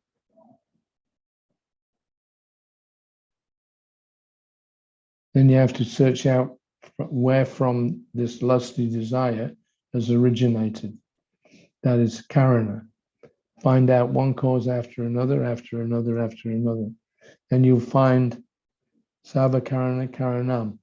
If you go on searching out, you have to find out this cause. Because you were saying that the lusty desire is the cause and nothing else. But if you are a philosopher, then you must find out where the lusty desire comes from. Harikesh Maharaj, who Prabhupada often uses as a foil for his arguments against the scientists, raised an objection. He said, well, it comes from a certain combination of material ingredients. That's all right, Prabhupada said, but that does not mean that means cause after cause. You have to find out the combination, how it came. So this is called philosophy. Go on searching out, then you'll find sarvakarana karanam. We say that karma hetu kam, that desire is there in Krishna. And therefore you are part and parcel of Krishna, and that desire has come to you. So we see Krishna's dealings with the gopis, with Radharani, exactly like young man, young woman. The karma hetu kam is there. It is not fictitious, but it has come down. Jama jasya jata, ahamadiri devanam, matasavam pravartate. The karma is, you have to accept it because Krishna says, matasarvam pravartate. Whatever you have got, that is from me. You cannot say that karma is independent. It is not a fact, but rather it is coming from Krishna.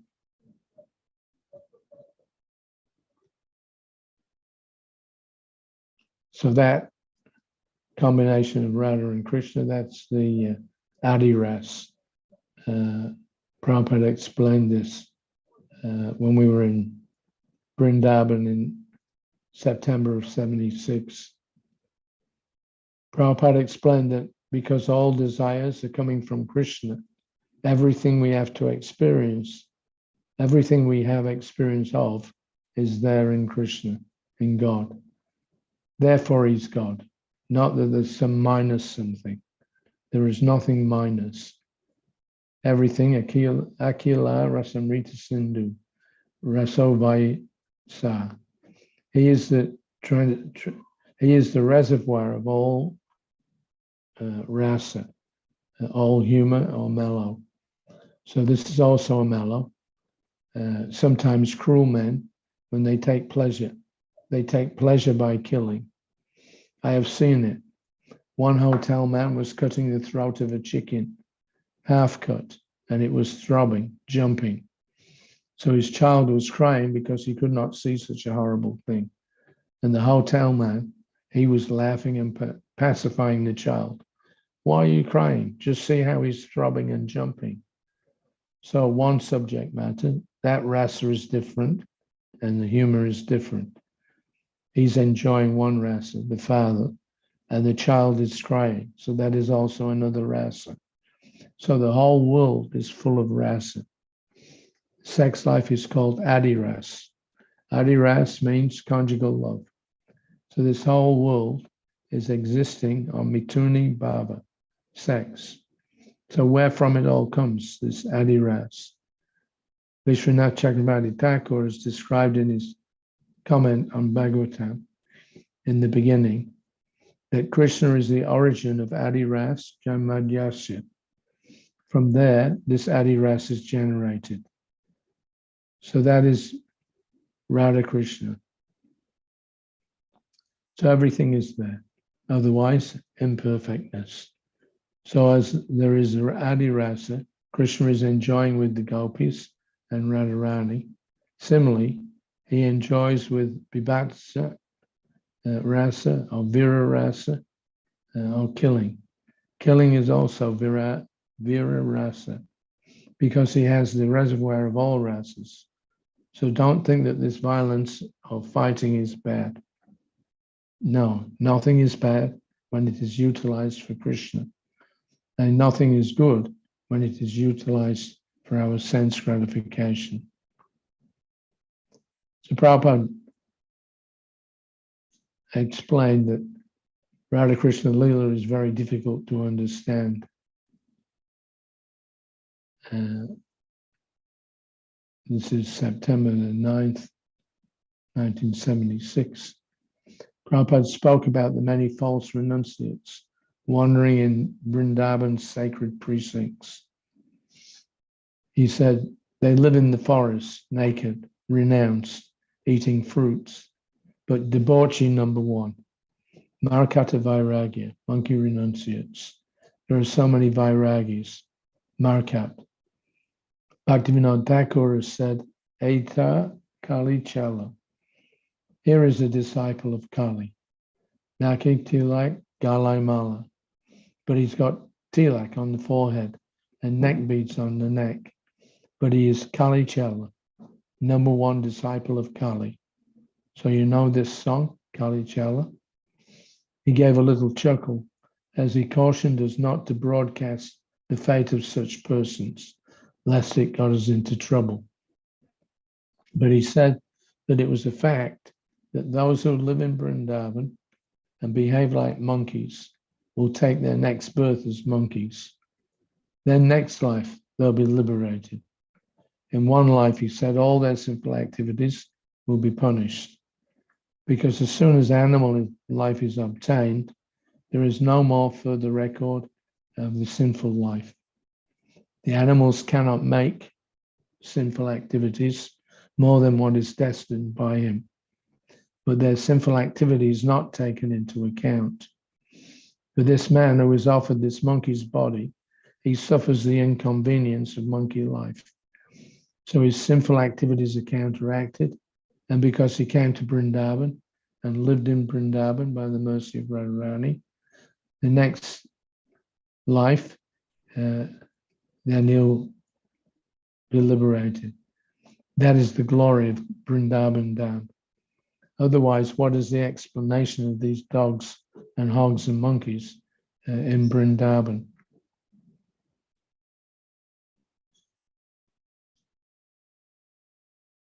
Okay, there's 5 minutes left. Does anybody have any comments to add, or is there one or two quick questions? Or are you not doing questions and answers in this format? Hare Krishna. If you have Yeah. any questions, then please raise your hands so you can ask directly to Prabhuji.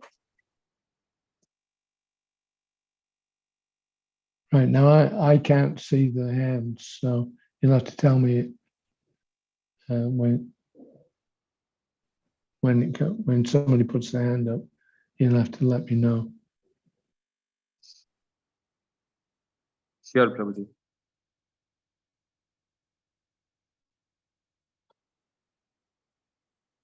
So I think there is no question, Prabhuji. Okay. I have to apologize. I'm a bit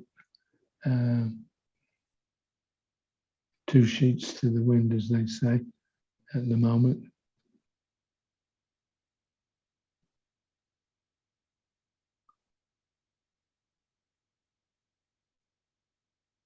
Okay, so just a last comment about Radhakund.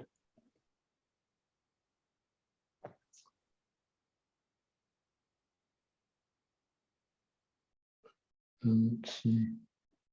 So this is Chaitanya Charitamrita Adi Leela 1.5. The Radha Krishna Pranaya, loving affairs of Krishna and and Radha. This is not an ordinary thing. When you worship Radha Krishna, so we're not fit for that.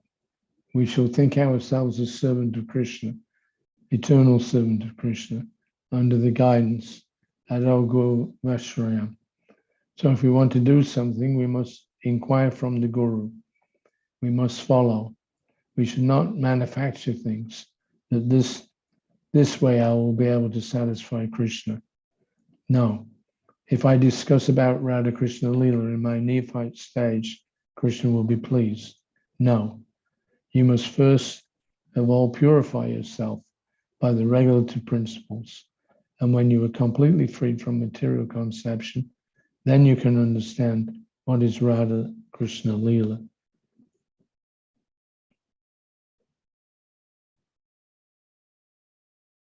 Let's see. Okay, that's it's nearly 8 o'clock.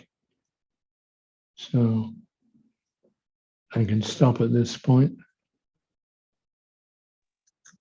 Thank you so much, Prabhuji, for your priceless time. We are so glad to hear from you. This is such a blessing. His Grace Hari Suri Prabhu ki jai, Jagat Guru Srila Prabhupada ki jai. Thank you so much, Prabhuji, for your priceless time. It's a nectar for us. Thank you. Thank you so much. I apologize. I got the topics mixed up, so that's why I'm a bit spaced out. I was trying to. It's such a beautiful mantra, Prabhuji. We love that. Don't say that. Well, whatever chanting that we're doing, it's ultimately we're doing it to petition Radharani to engage us in Krishna's devotional service. So it's important to know about the Radha Krishna, at least some of the inner workings of Radha Krishna Leela. Yes. It's not that Prabhupada didn't talk about it, he did. But artificially, sometimes devotees put too much emphasis on, particularly on Radharani. Yeah. So, okay. Yes. All right. So thank you very much. Thank you so much, for Prabhuji. inviting Thank me. you so much for the time. All right. Hare Krishna. Hare Krishna.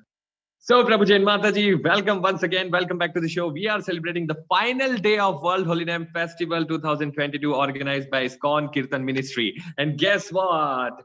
These 7 days went like that. It's like, like it happened yesterday. I want more days like that. If you also wish, so don't forget to become an ambassador. Just go on the website fortunatepeople.com, fortunate-people.com, and you can register as yourself as an ambassador.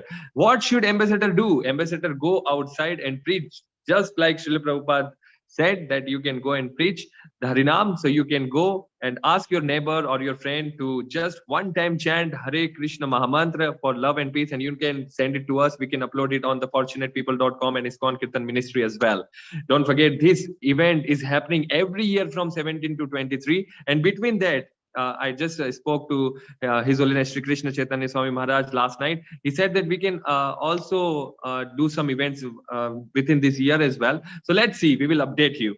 So Prabhuji and Mataji, now it's time for the next and the co-main event of the evening. We are going directly to the His Grace Hari Suri Prabhuji's place, Mayapur. And in Mayapur, we have a special Kirtan for you. We are heartily glad and thankful to the Mayapur.tv for this HD quality broadcast. And if you wish, you can go on the Mayapur.tv website for any kind of donation. So Prabhuji and Mataji, without wasting too much time, just go there. And then after that, we have a special presentation about ISKCON Kirtan Ministry.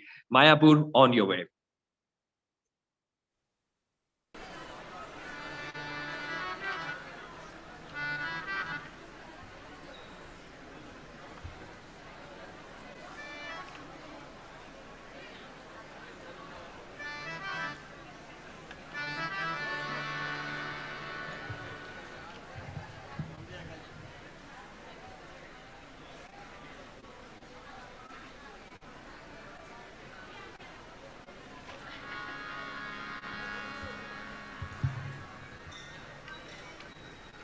Shri Shri Radha Madhav की जय, श्रील प्रभुपाद की जय।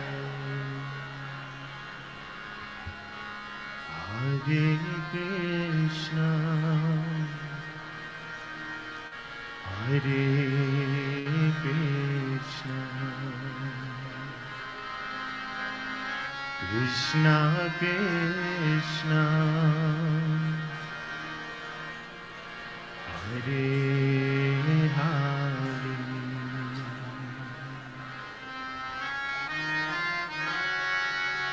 Hare Rama,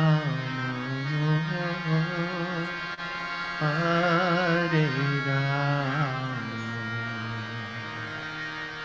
Rama Rama, Hare Hare,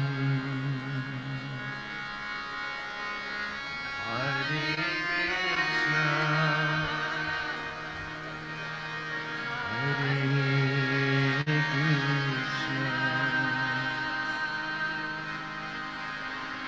Krishna Krishna, Hare Hare,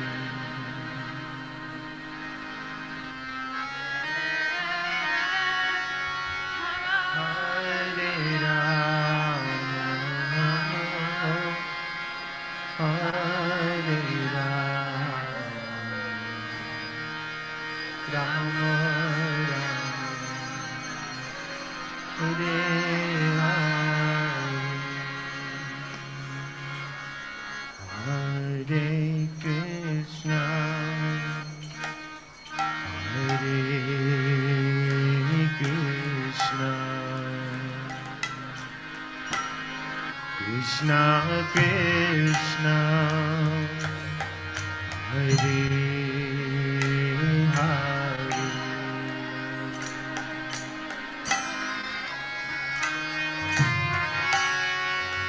Hare Rama, Hare Rama, Rama Rama, Hare Hare, Hare Krishna,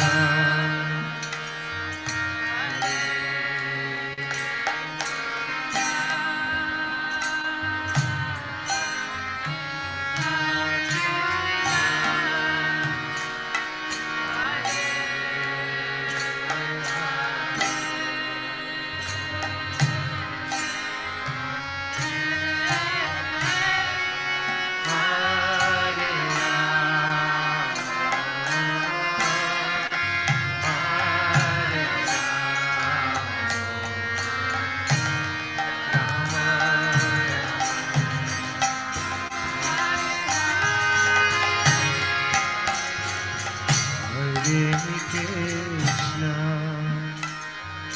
Hare Krishna, Krishna Krishna, Hare Hare,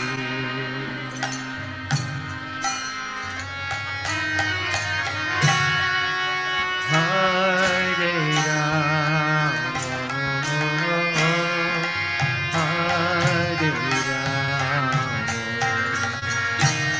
Rama Hare Hare, bolo bolo, Hare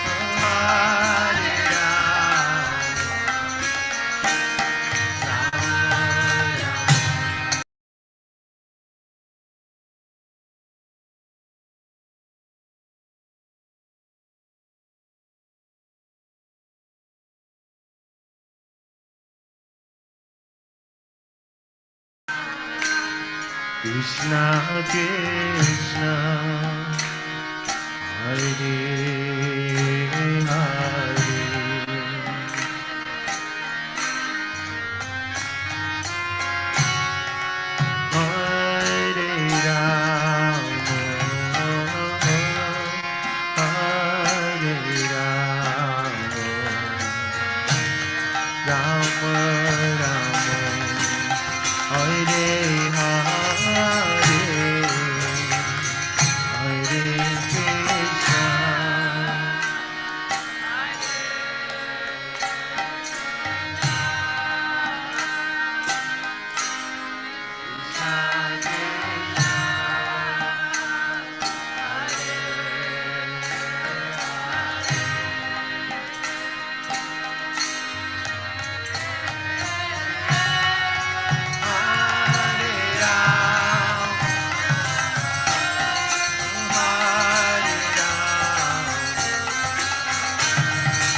Hare Krishna, Hare Krishna.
Krishna Krishna Hare Hare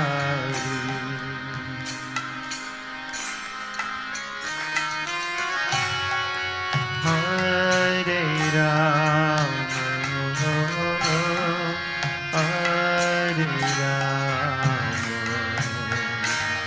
Rama Hare Hare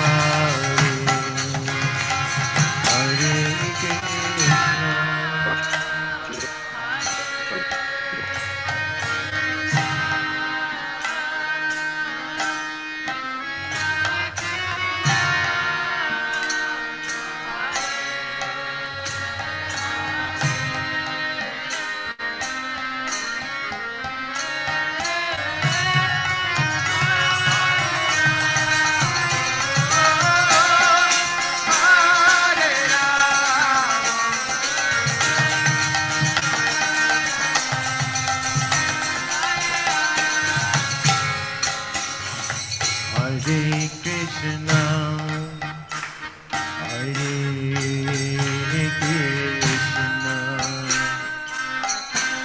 Krishna Krishna, Hare Hare.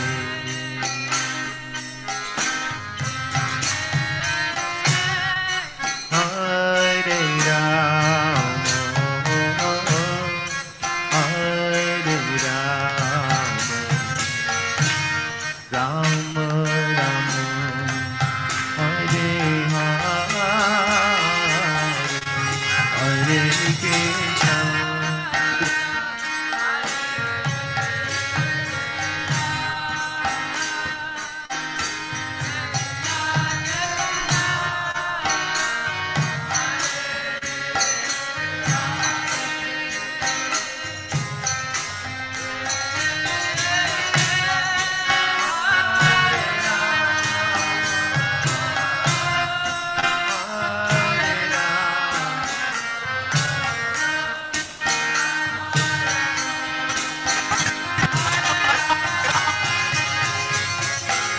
Hare Krishna, Hare Krishna,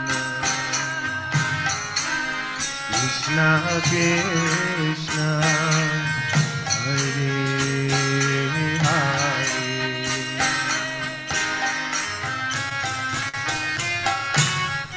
Hare Rama, Hare Rama,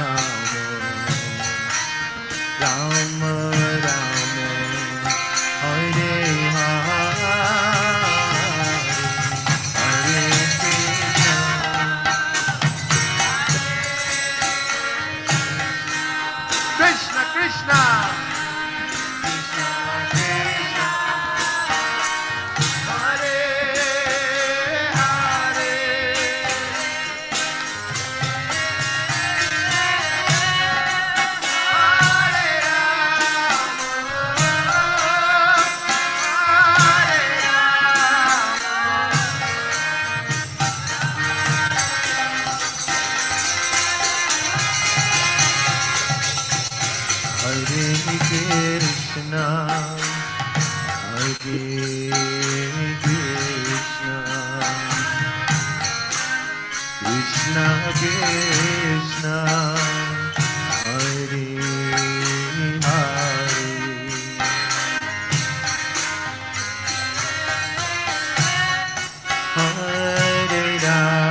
Krishna Krishna Hare Hare Hare Rama Hare Rama Rama Rama Hare Hare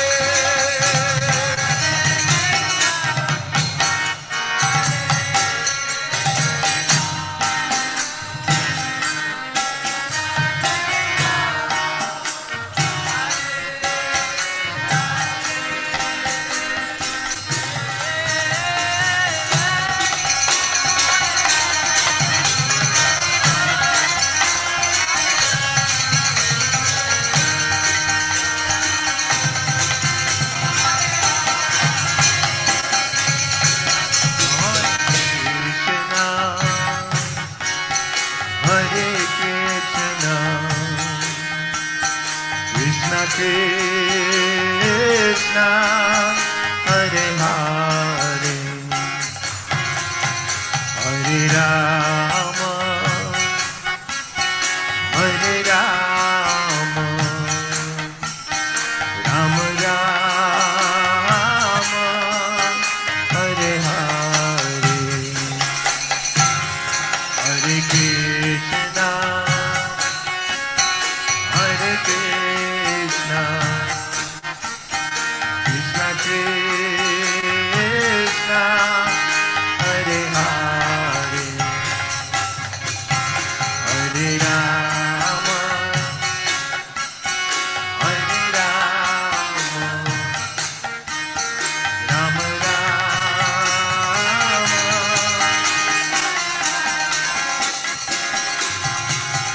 Hare Krishna Hare Krishna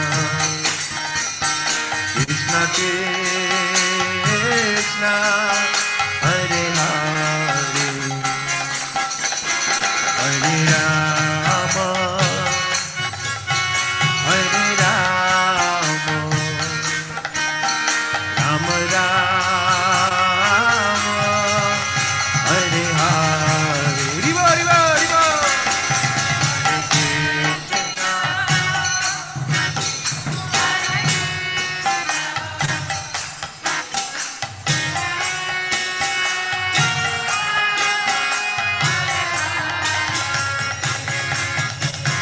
Hare Rama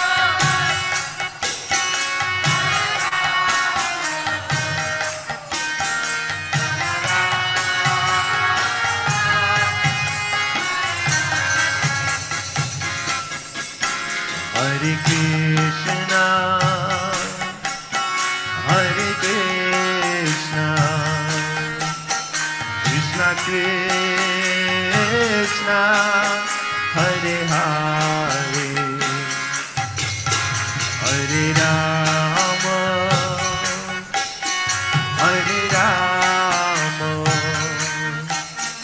Rama Rama Hare Hare Riva Riva Riva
Krishna Krishna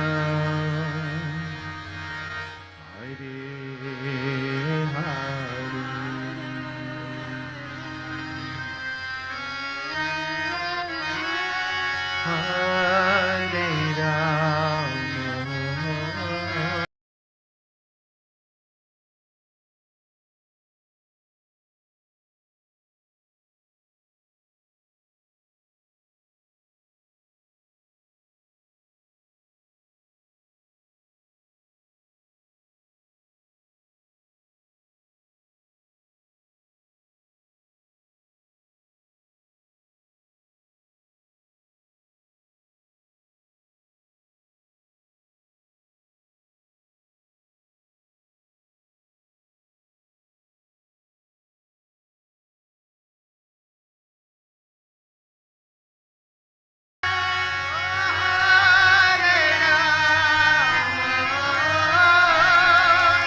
Hare Rama Rama Rama Hare Hare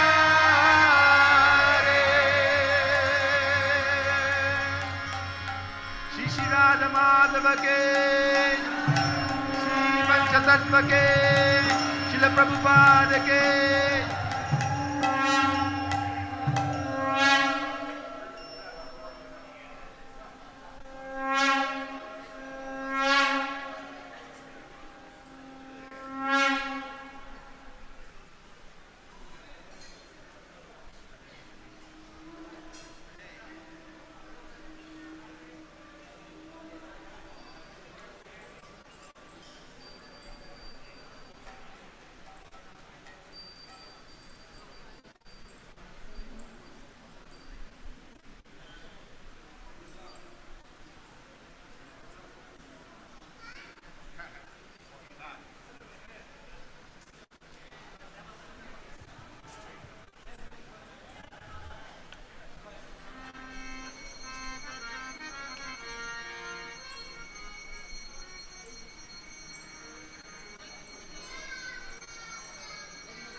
Jai Shri Shri Radha Madhava Ashta Sakhi Vrinda ki Jai Shri Shri Pancha Tattva ki Jai Shri Prahlad Nrsimhadev Bhagavan ki Jai.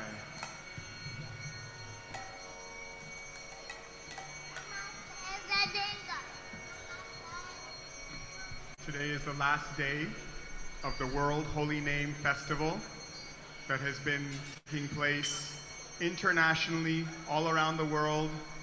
Devotees from every country, from every time zone, have put special attention towards their chanting, towards singing, towards coming together, and towards sharing the holy name in Harinam Sankirtan with others. This is for one whole week. Today is the last day of this wonderful festival. And we're very grateful to the Mayapur team, the Mayapur Kirtan teams, the Mayapur Kirtaniyas, the Mayapur temple authorities that have graciously allowed Kirtan to happen every single night in the temple room for the pleasure of their lordships and for the pleasure of all the devotees around the world who have tuned in to Mayapur TV and various other sites that are streaming this festival. So we're very grateful to everyone. There's a beautiful verse by Srila Rupa Goswami that I would like to read.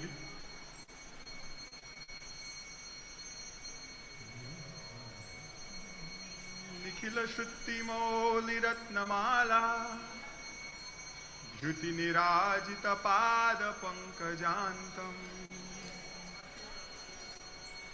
Te Mukta Kule Upasyamana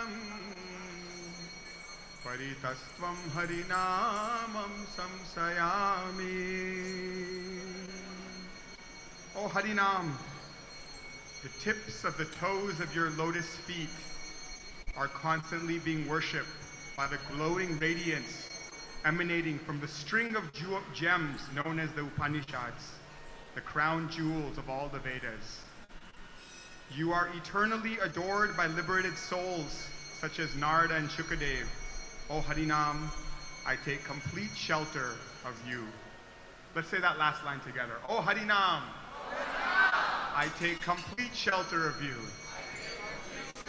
O Harinam, I take complete shelter of you. Even just the radiance from the toenail of the holy name is glorified by all the Vedas.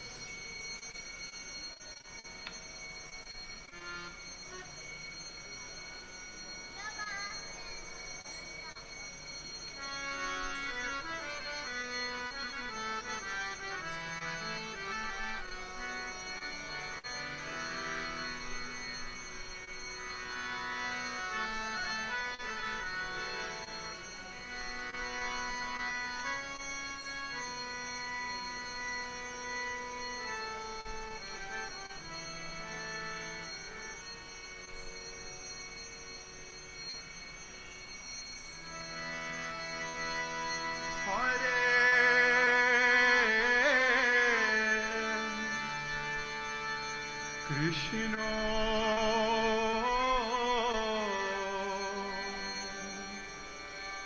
Hare Krishna,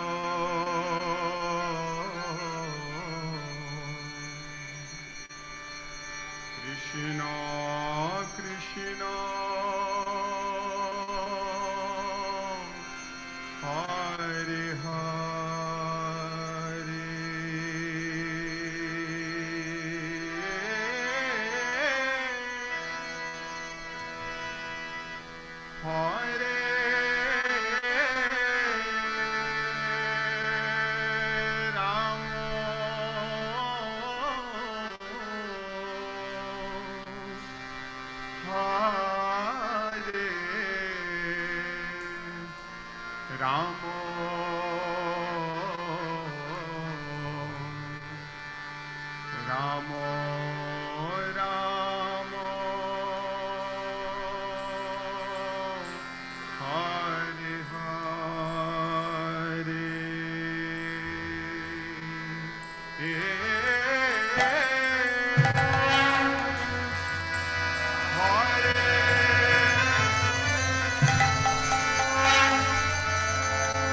All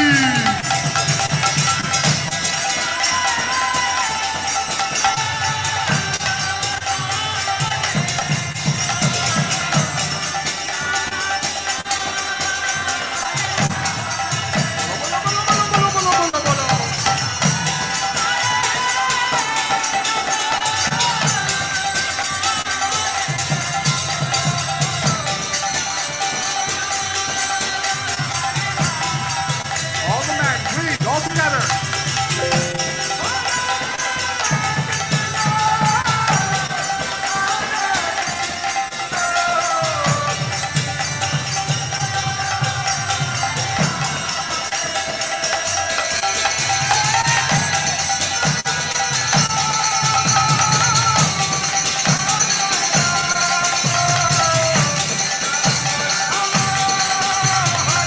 All together, everyone, everyone. Bolo, bolo, sabay.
close up this amazing World Festival of the Holy Name, World Holy Name Week.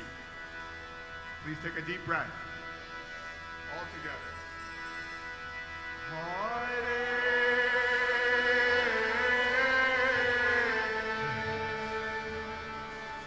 Krishna.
Harinam Sankirtan ki jai.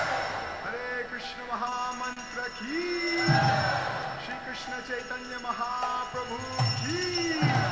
Shri Radha Madhava Asta Sati Vrinda ki jai. Shri Pancha Tattva ki jai. Shri Pradhan Shri Bhagavan ki jai. Shri Mayapur Navadip Dham ki jai. Ganga Maiya ki jai. Srila Prabhupada ki Nitai Gaura Premanande Hari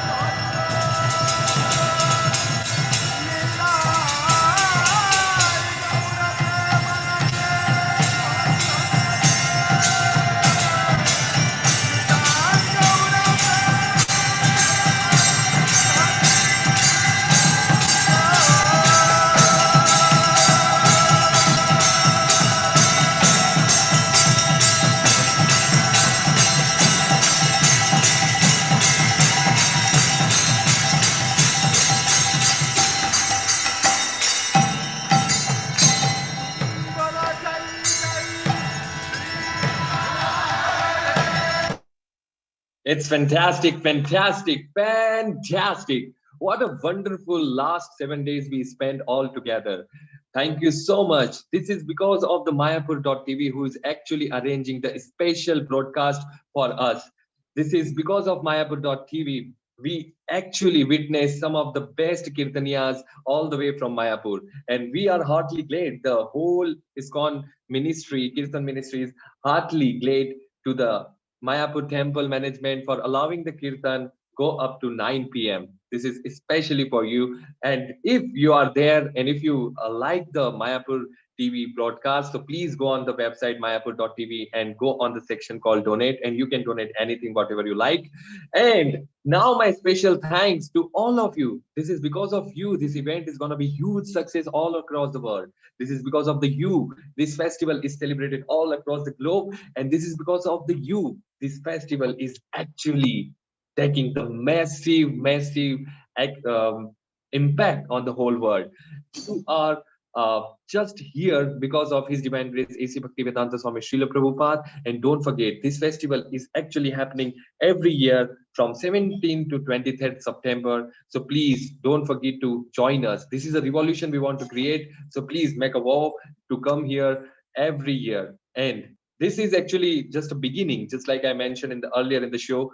This is actually beginning. You can go outside and still make a video for like any of your friend, any colleague, and send it to us all this year, right? You have to promise me, right? You have to promise me. Give me virtual promise. Okay, yeah, sure.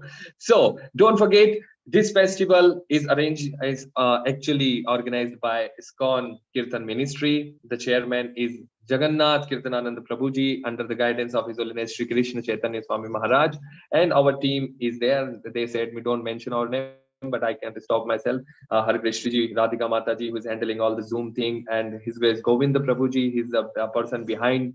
He's always behind for the YouTube and the other telecasts. We are heartily blessed, and I want to show my heartful thanks to His Holiness Jai Pataka Swami Maharaj, His Holiness Jai Advait Swami Maharaj, His Holiness Swayam Bhagavat Keshav Swami Maharaj, His Grace Mahatma Prabhuji, His Grace Harisuri Prabhuji, His Grace Bhurijan Prabhuji, His Holiness Bhanu Swami Maharaj, His Holiness Loknath Swami Maharaj, and for a pronunciation class we have His Holiness His Grace Nityananda Prabhuji, His Grace Tulsi Vallabh Prabhuji, His Grace Atul Krishna Prabhuji, and His Holiness Jagadananda Janananda Goswami Maharaj, and His Divine Grace A.C. Bhaktivedanta Swami Srila Prabhupada. How can we forget? Because of the because of him we are all together, right?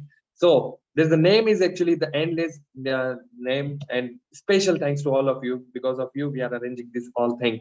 So Prabhuji and Mataji, for the conclusion thing, we have a special presentation for you. So for the final conclusion, please, again, I want to remind you, this is just a beginning. Don't forget to come next year, right? This is a revolution we want to create. Don't forget to send us a video of your friend asking to chant one time Hare Krishna Maha Mantra and send it to us. We can upload it in a very beautiful website called fortunatepeople.com and ISKCON Kirtan Ministries website. So thank you so much. This is it from the presentation area. What can I do from tomorrow? I need to know. Thank you so much, Prabhuji and Mataji, one more time. Hare Krishna, please bless me and I will pray for you. Thank you so much to all of you for joining this World Holy Name Festival. And this conclusion session is coming on your way. Hare Krishna.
दातारं सर्वसंपदां लोकाभिरामं श्रीरामं भूयो भूयो नमाम्यहम् वंदे संस्कृत मातरम. I'm really happy that you chose a slot for Sanskrit pronunciation, and this is a big boost to the Sanskrit learners, especially for those who are willing to learn Sanskrit and pronunciation. We actually want to re-establish the glories of Samskrita. Without Samskritas, bhasha vihaya, what is bhasha? In Sanskrit, bhashayati bhavayati iti bhasha. What is bhasha? Language. Bhashayati, which makes you speak and which helps you to think. Bhashayati bhavayati iti bhasha. And now we see all our literatures, Vedaha, Puranani, Smrtayaha. All the scriptures are written in Sanskrit. Those acharyas, Sad Goswami, they came to Vrindavan. Most of them were from Bengal. They could have easily written the books in Bengali. But why do they write all the books in Sanskrit? Of importance to Srimad Bhagavatam. We know that famous verse, Aradhya Bhagavan Vrajesh Tanaya Tadham Brindavanam Ramya Kachidupasana Vrajavadhu Vargenaya Kalpita Srimad Bhagavatam Pramanamamalam Prema Pumartho Mahan Shri Chaitanya Mahaprabhur Matamidam Tatra Darahana Daraha. So what is said in this? The Chaitanya Mahaprabhu has given us the philosophy of Krishna consciousness. And what is philosophy of Krishna consciousness? Aradhya Bhagavan Brajeshatame Stadhama Vrindavan. That the supreme worshipable object is Lord Krishna. At the same time, his Dham, Vrindavan. And how do we worship him? Hare Rama, Rama, Rama, Hare Hare, Hare Krishna, Hare Krishna, Krishna Krishna, Hare Hare, Hare Rama, Rama, Rama, Hare Krishna, Hare Krishna, Krishna Krishna, Hare Hare, Hare Rama, Rama, Rama, Hare Krishna, Hare Krishna, Krishna Krishna, Hare Hare, Hare Rama, Rama, Rama, Hare Krishna, Hare Krishna, Krishna Krishna, Hare Hare, Hare Rama, Rama, Rama, Hare Krishna, Hare Krishna.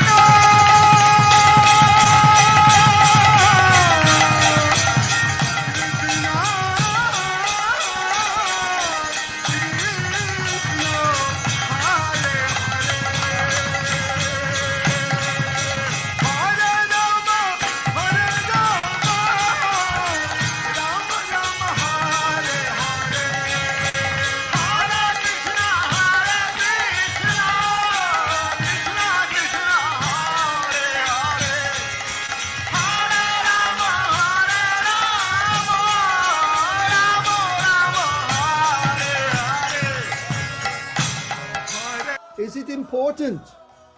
Is it an over-endeavor to pronounce Sanskrit shlokas correctly?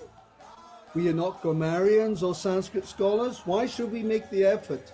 Who cares whether the pronunciation is correct or incorrect? The main thing is to be able to quote Shastras and deliver the Siddhanta right. Is that right? Of course it's right at a certain time. This is the point. In the past, this has been the mentality of our leaders in ISKCON, not to speak of followers, the leaders ourselves, not putting emphasis on the actual pronunciation, learning a little bit about the grammar, etc. of Sanskrit. Okay, you are fine, Maharaj. Yes, completely fine now. I'm kind of leaning forward, so I know on the seat. So it started very interestingly enough. This, let's say, development of the Kirtan Standards Committee, more or less the same time as the World Holy Name Day. The World Holy Name Day originally, not the week or festival day. But what happened in 2006?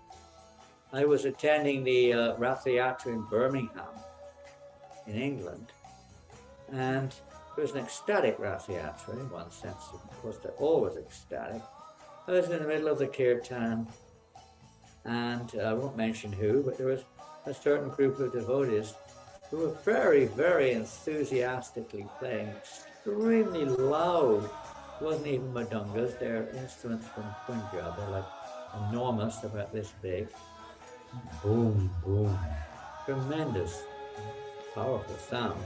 Krishna, Hare Krishna, Krishna Krishna, Hare Hare, Hare Rama, Hare Rama, Rama Rama, Hare Hare,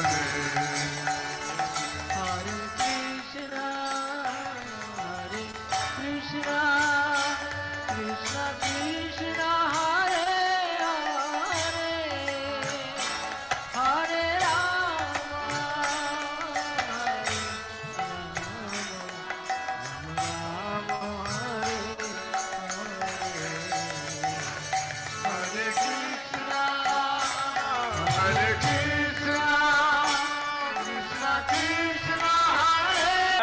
can see it. Right, excellent. Chirag's ready as well. Excellent. Let's go for this. Okay, the podium. Third, Yash. Well done, Yash. You came third, mate. Gigi Radhamatas came second, and first is Kampu. We will be having a lovely book coming to you soon. We're going to make sure we take your details, Kampu. Please do message us on the actual Zoom so we know who you are. And Krishna, yeah, or somebody says Krishna, or somebody says Krishna, correctly, yeah. So if they say it with full heart, with full feeling of devotion to Krishna, Krishna accepts everything equally. He doesn't mind all these, niceties. He takes the bhava. He takes the heart of the worshipper.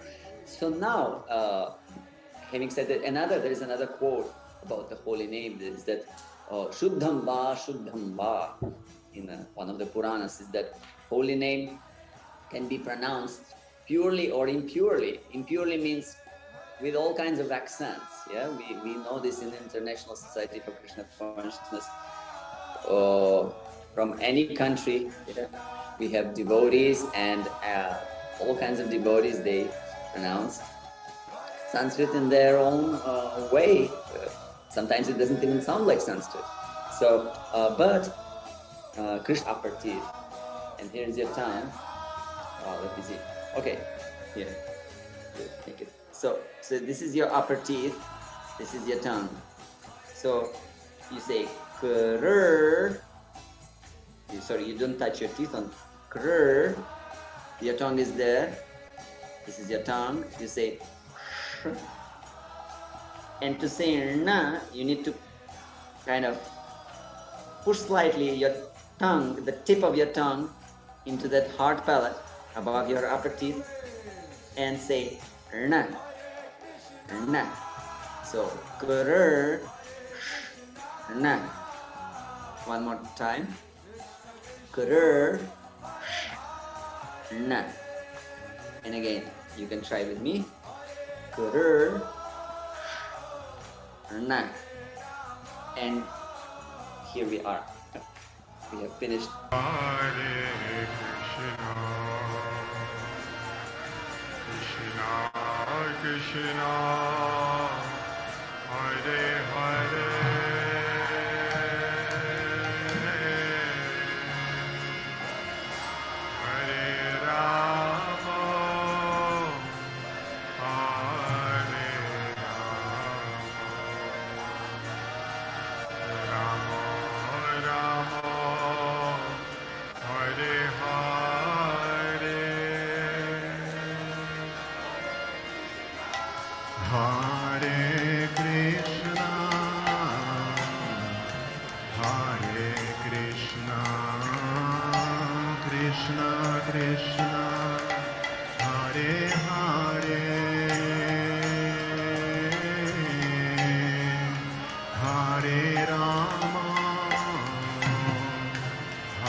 Hare Krishna, Krishna Krishna, Hare Hare, Hare Rama, Hare Rama, Rama, Hare Hare, Hare Krishna, Hare Krishna, Krishna Krishna, Hare Hare, Hare Rama, Ram Ram Hare Hare Krishna Krishna Krishna Hare Hare Hare Ram Ram Ram Hare Hare Krishna Krishna Krishna Hare Hare Hare Ram Ram Hare Hare Krishna Krishna Krishna Hare Hare Ram Ram Hare Hare Krishna Krishna Krishna Hare Hare Ram Ram Hare Hare Krishna Krishna Krishna Hare Hare Ram Ram Hare Hare Krishna Krishna Krishna Hare Hare Ram Ram Hare Hare Krishna Krishna Krishna Hare Hare Ram Hare Hare Krishna Krishna Krishna Hare Hare Ram.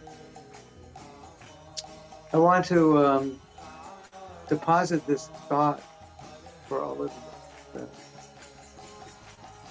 We all know what the material world is like, and chanting the holy name is a means of transcending our own limitations, our own anarthas, but specifically being able to be with Krishna and Leela. And you might say, well, I don't realize Krishna Leela when I chant, but actually, wherever Krishna is, there's Leela.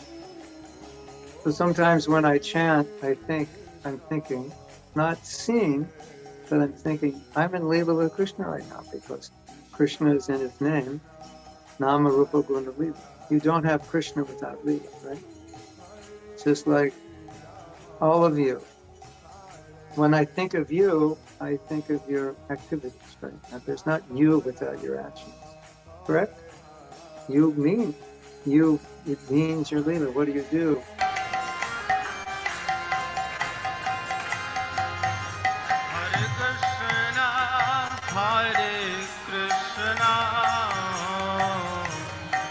Krishna Krishna, Hare Hare,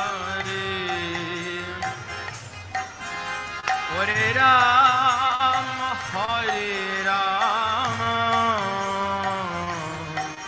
Rama Rama, Hare Hare.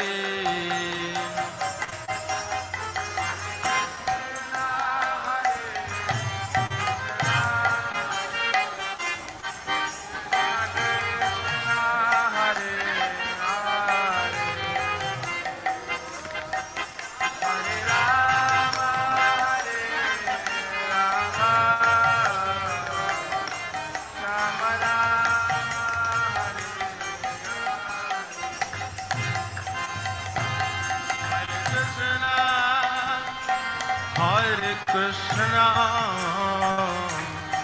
Krishna Krishna, Hare. Let's try to make people fortunate all over the world. Hare Krishna.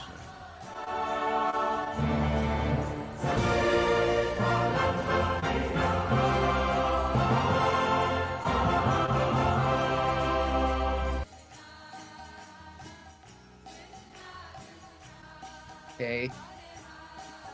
So now I'm going to go back to the website just to bring sort of the middle line of where we're at.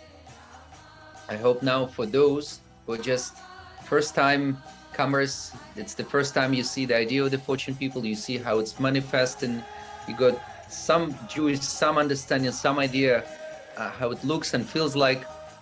Now I want to bring you back to the mission where we started from, so that you get that understanding of the mission and the structure behind it, and then we will dive deep again into the ocean of various beautiful chants that we encountered. So when Jaga and Madai had done their sinful activities, then the scribe was trying to note it. I said, don't try and note it all that. Too many sins. You can't track it. Too much. In the same way, the holy name of Krishna, the Shakti of the holy name, Papa Nirharane Hare, it can take away more sins than you can perform. Of course, don't try to test these scriptural statements, just take it for granted. It can relieve more sins than you can perform. So this Nam Kirtan is so powerful. And today, what I want to share with you is some lessons from the life of Bhaktisiddhanta Saraswati Thakur. Because Bhaktisiddhanta Saraswati Thakur, he was one of the most prominent acharyas who instituted of this attraction aspect, and because the artik, the worship is not going on, the deity worship is not directly going on, then additional instruments can be introduced into the kirtan, like harmonium, and giving the example of your friend who plays the guitar so nicely, and perhaps, any variety of instruments may be introduced in conjunction, in coordination with the local leaders and the team, as you say, the team of devotees, to ensure that it's very tastefully done, it enhances the meditation, and it would attract people to Krishna consciousness. Yeah, and you know, when I think about the team of devotees, and it's also, you know, the choice even sometimes of the selection of the bhajan and what's being sung as well. You know.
So fortunate. So we should become determined and detached at the same time. Determined to take this time to be with Krishna in the form of his holy names, and detached from all the other things that we think we have to do at this time, and also be detached from the results. Yato nischarati manas chanchanam astiram. The mind tends to be flickering, the mind tends to wander, but be determined to just bring it back under the control of the self, of who we really are. And this is the process. This is the process that the Vaishnavas have all given us. Our Guru Maharaj, Srila Prabhupada, Sri Nityananda Prabhu, Mahaprabhu, have told us to please take up this Harinama, Harinama, Harinama, take up this chanting of the holy name, to take it up in a way. Expert in all kinds of raga, raganis, rhythms, tunes, modulations of the voice.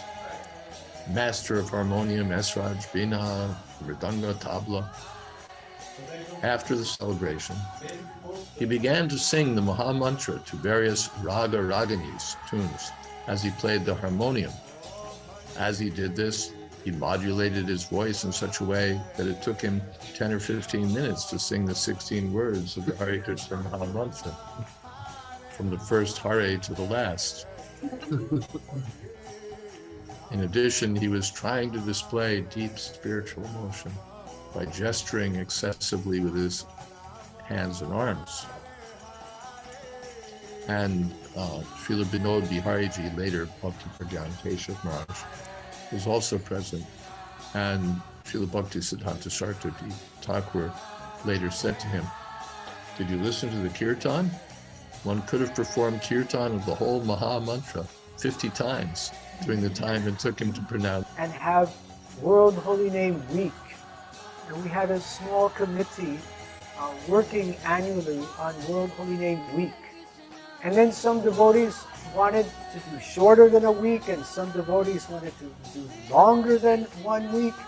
So we had World Holy Name Festival, which was more flexible. And this became an annual activity. And last year, we celebrated our 25th anniversary of this World Holy Name Festival and continue to expand it.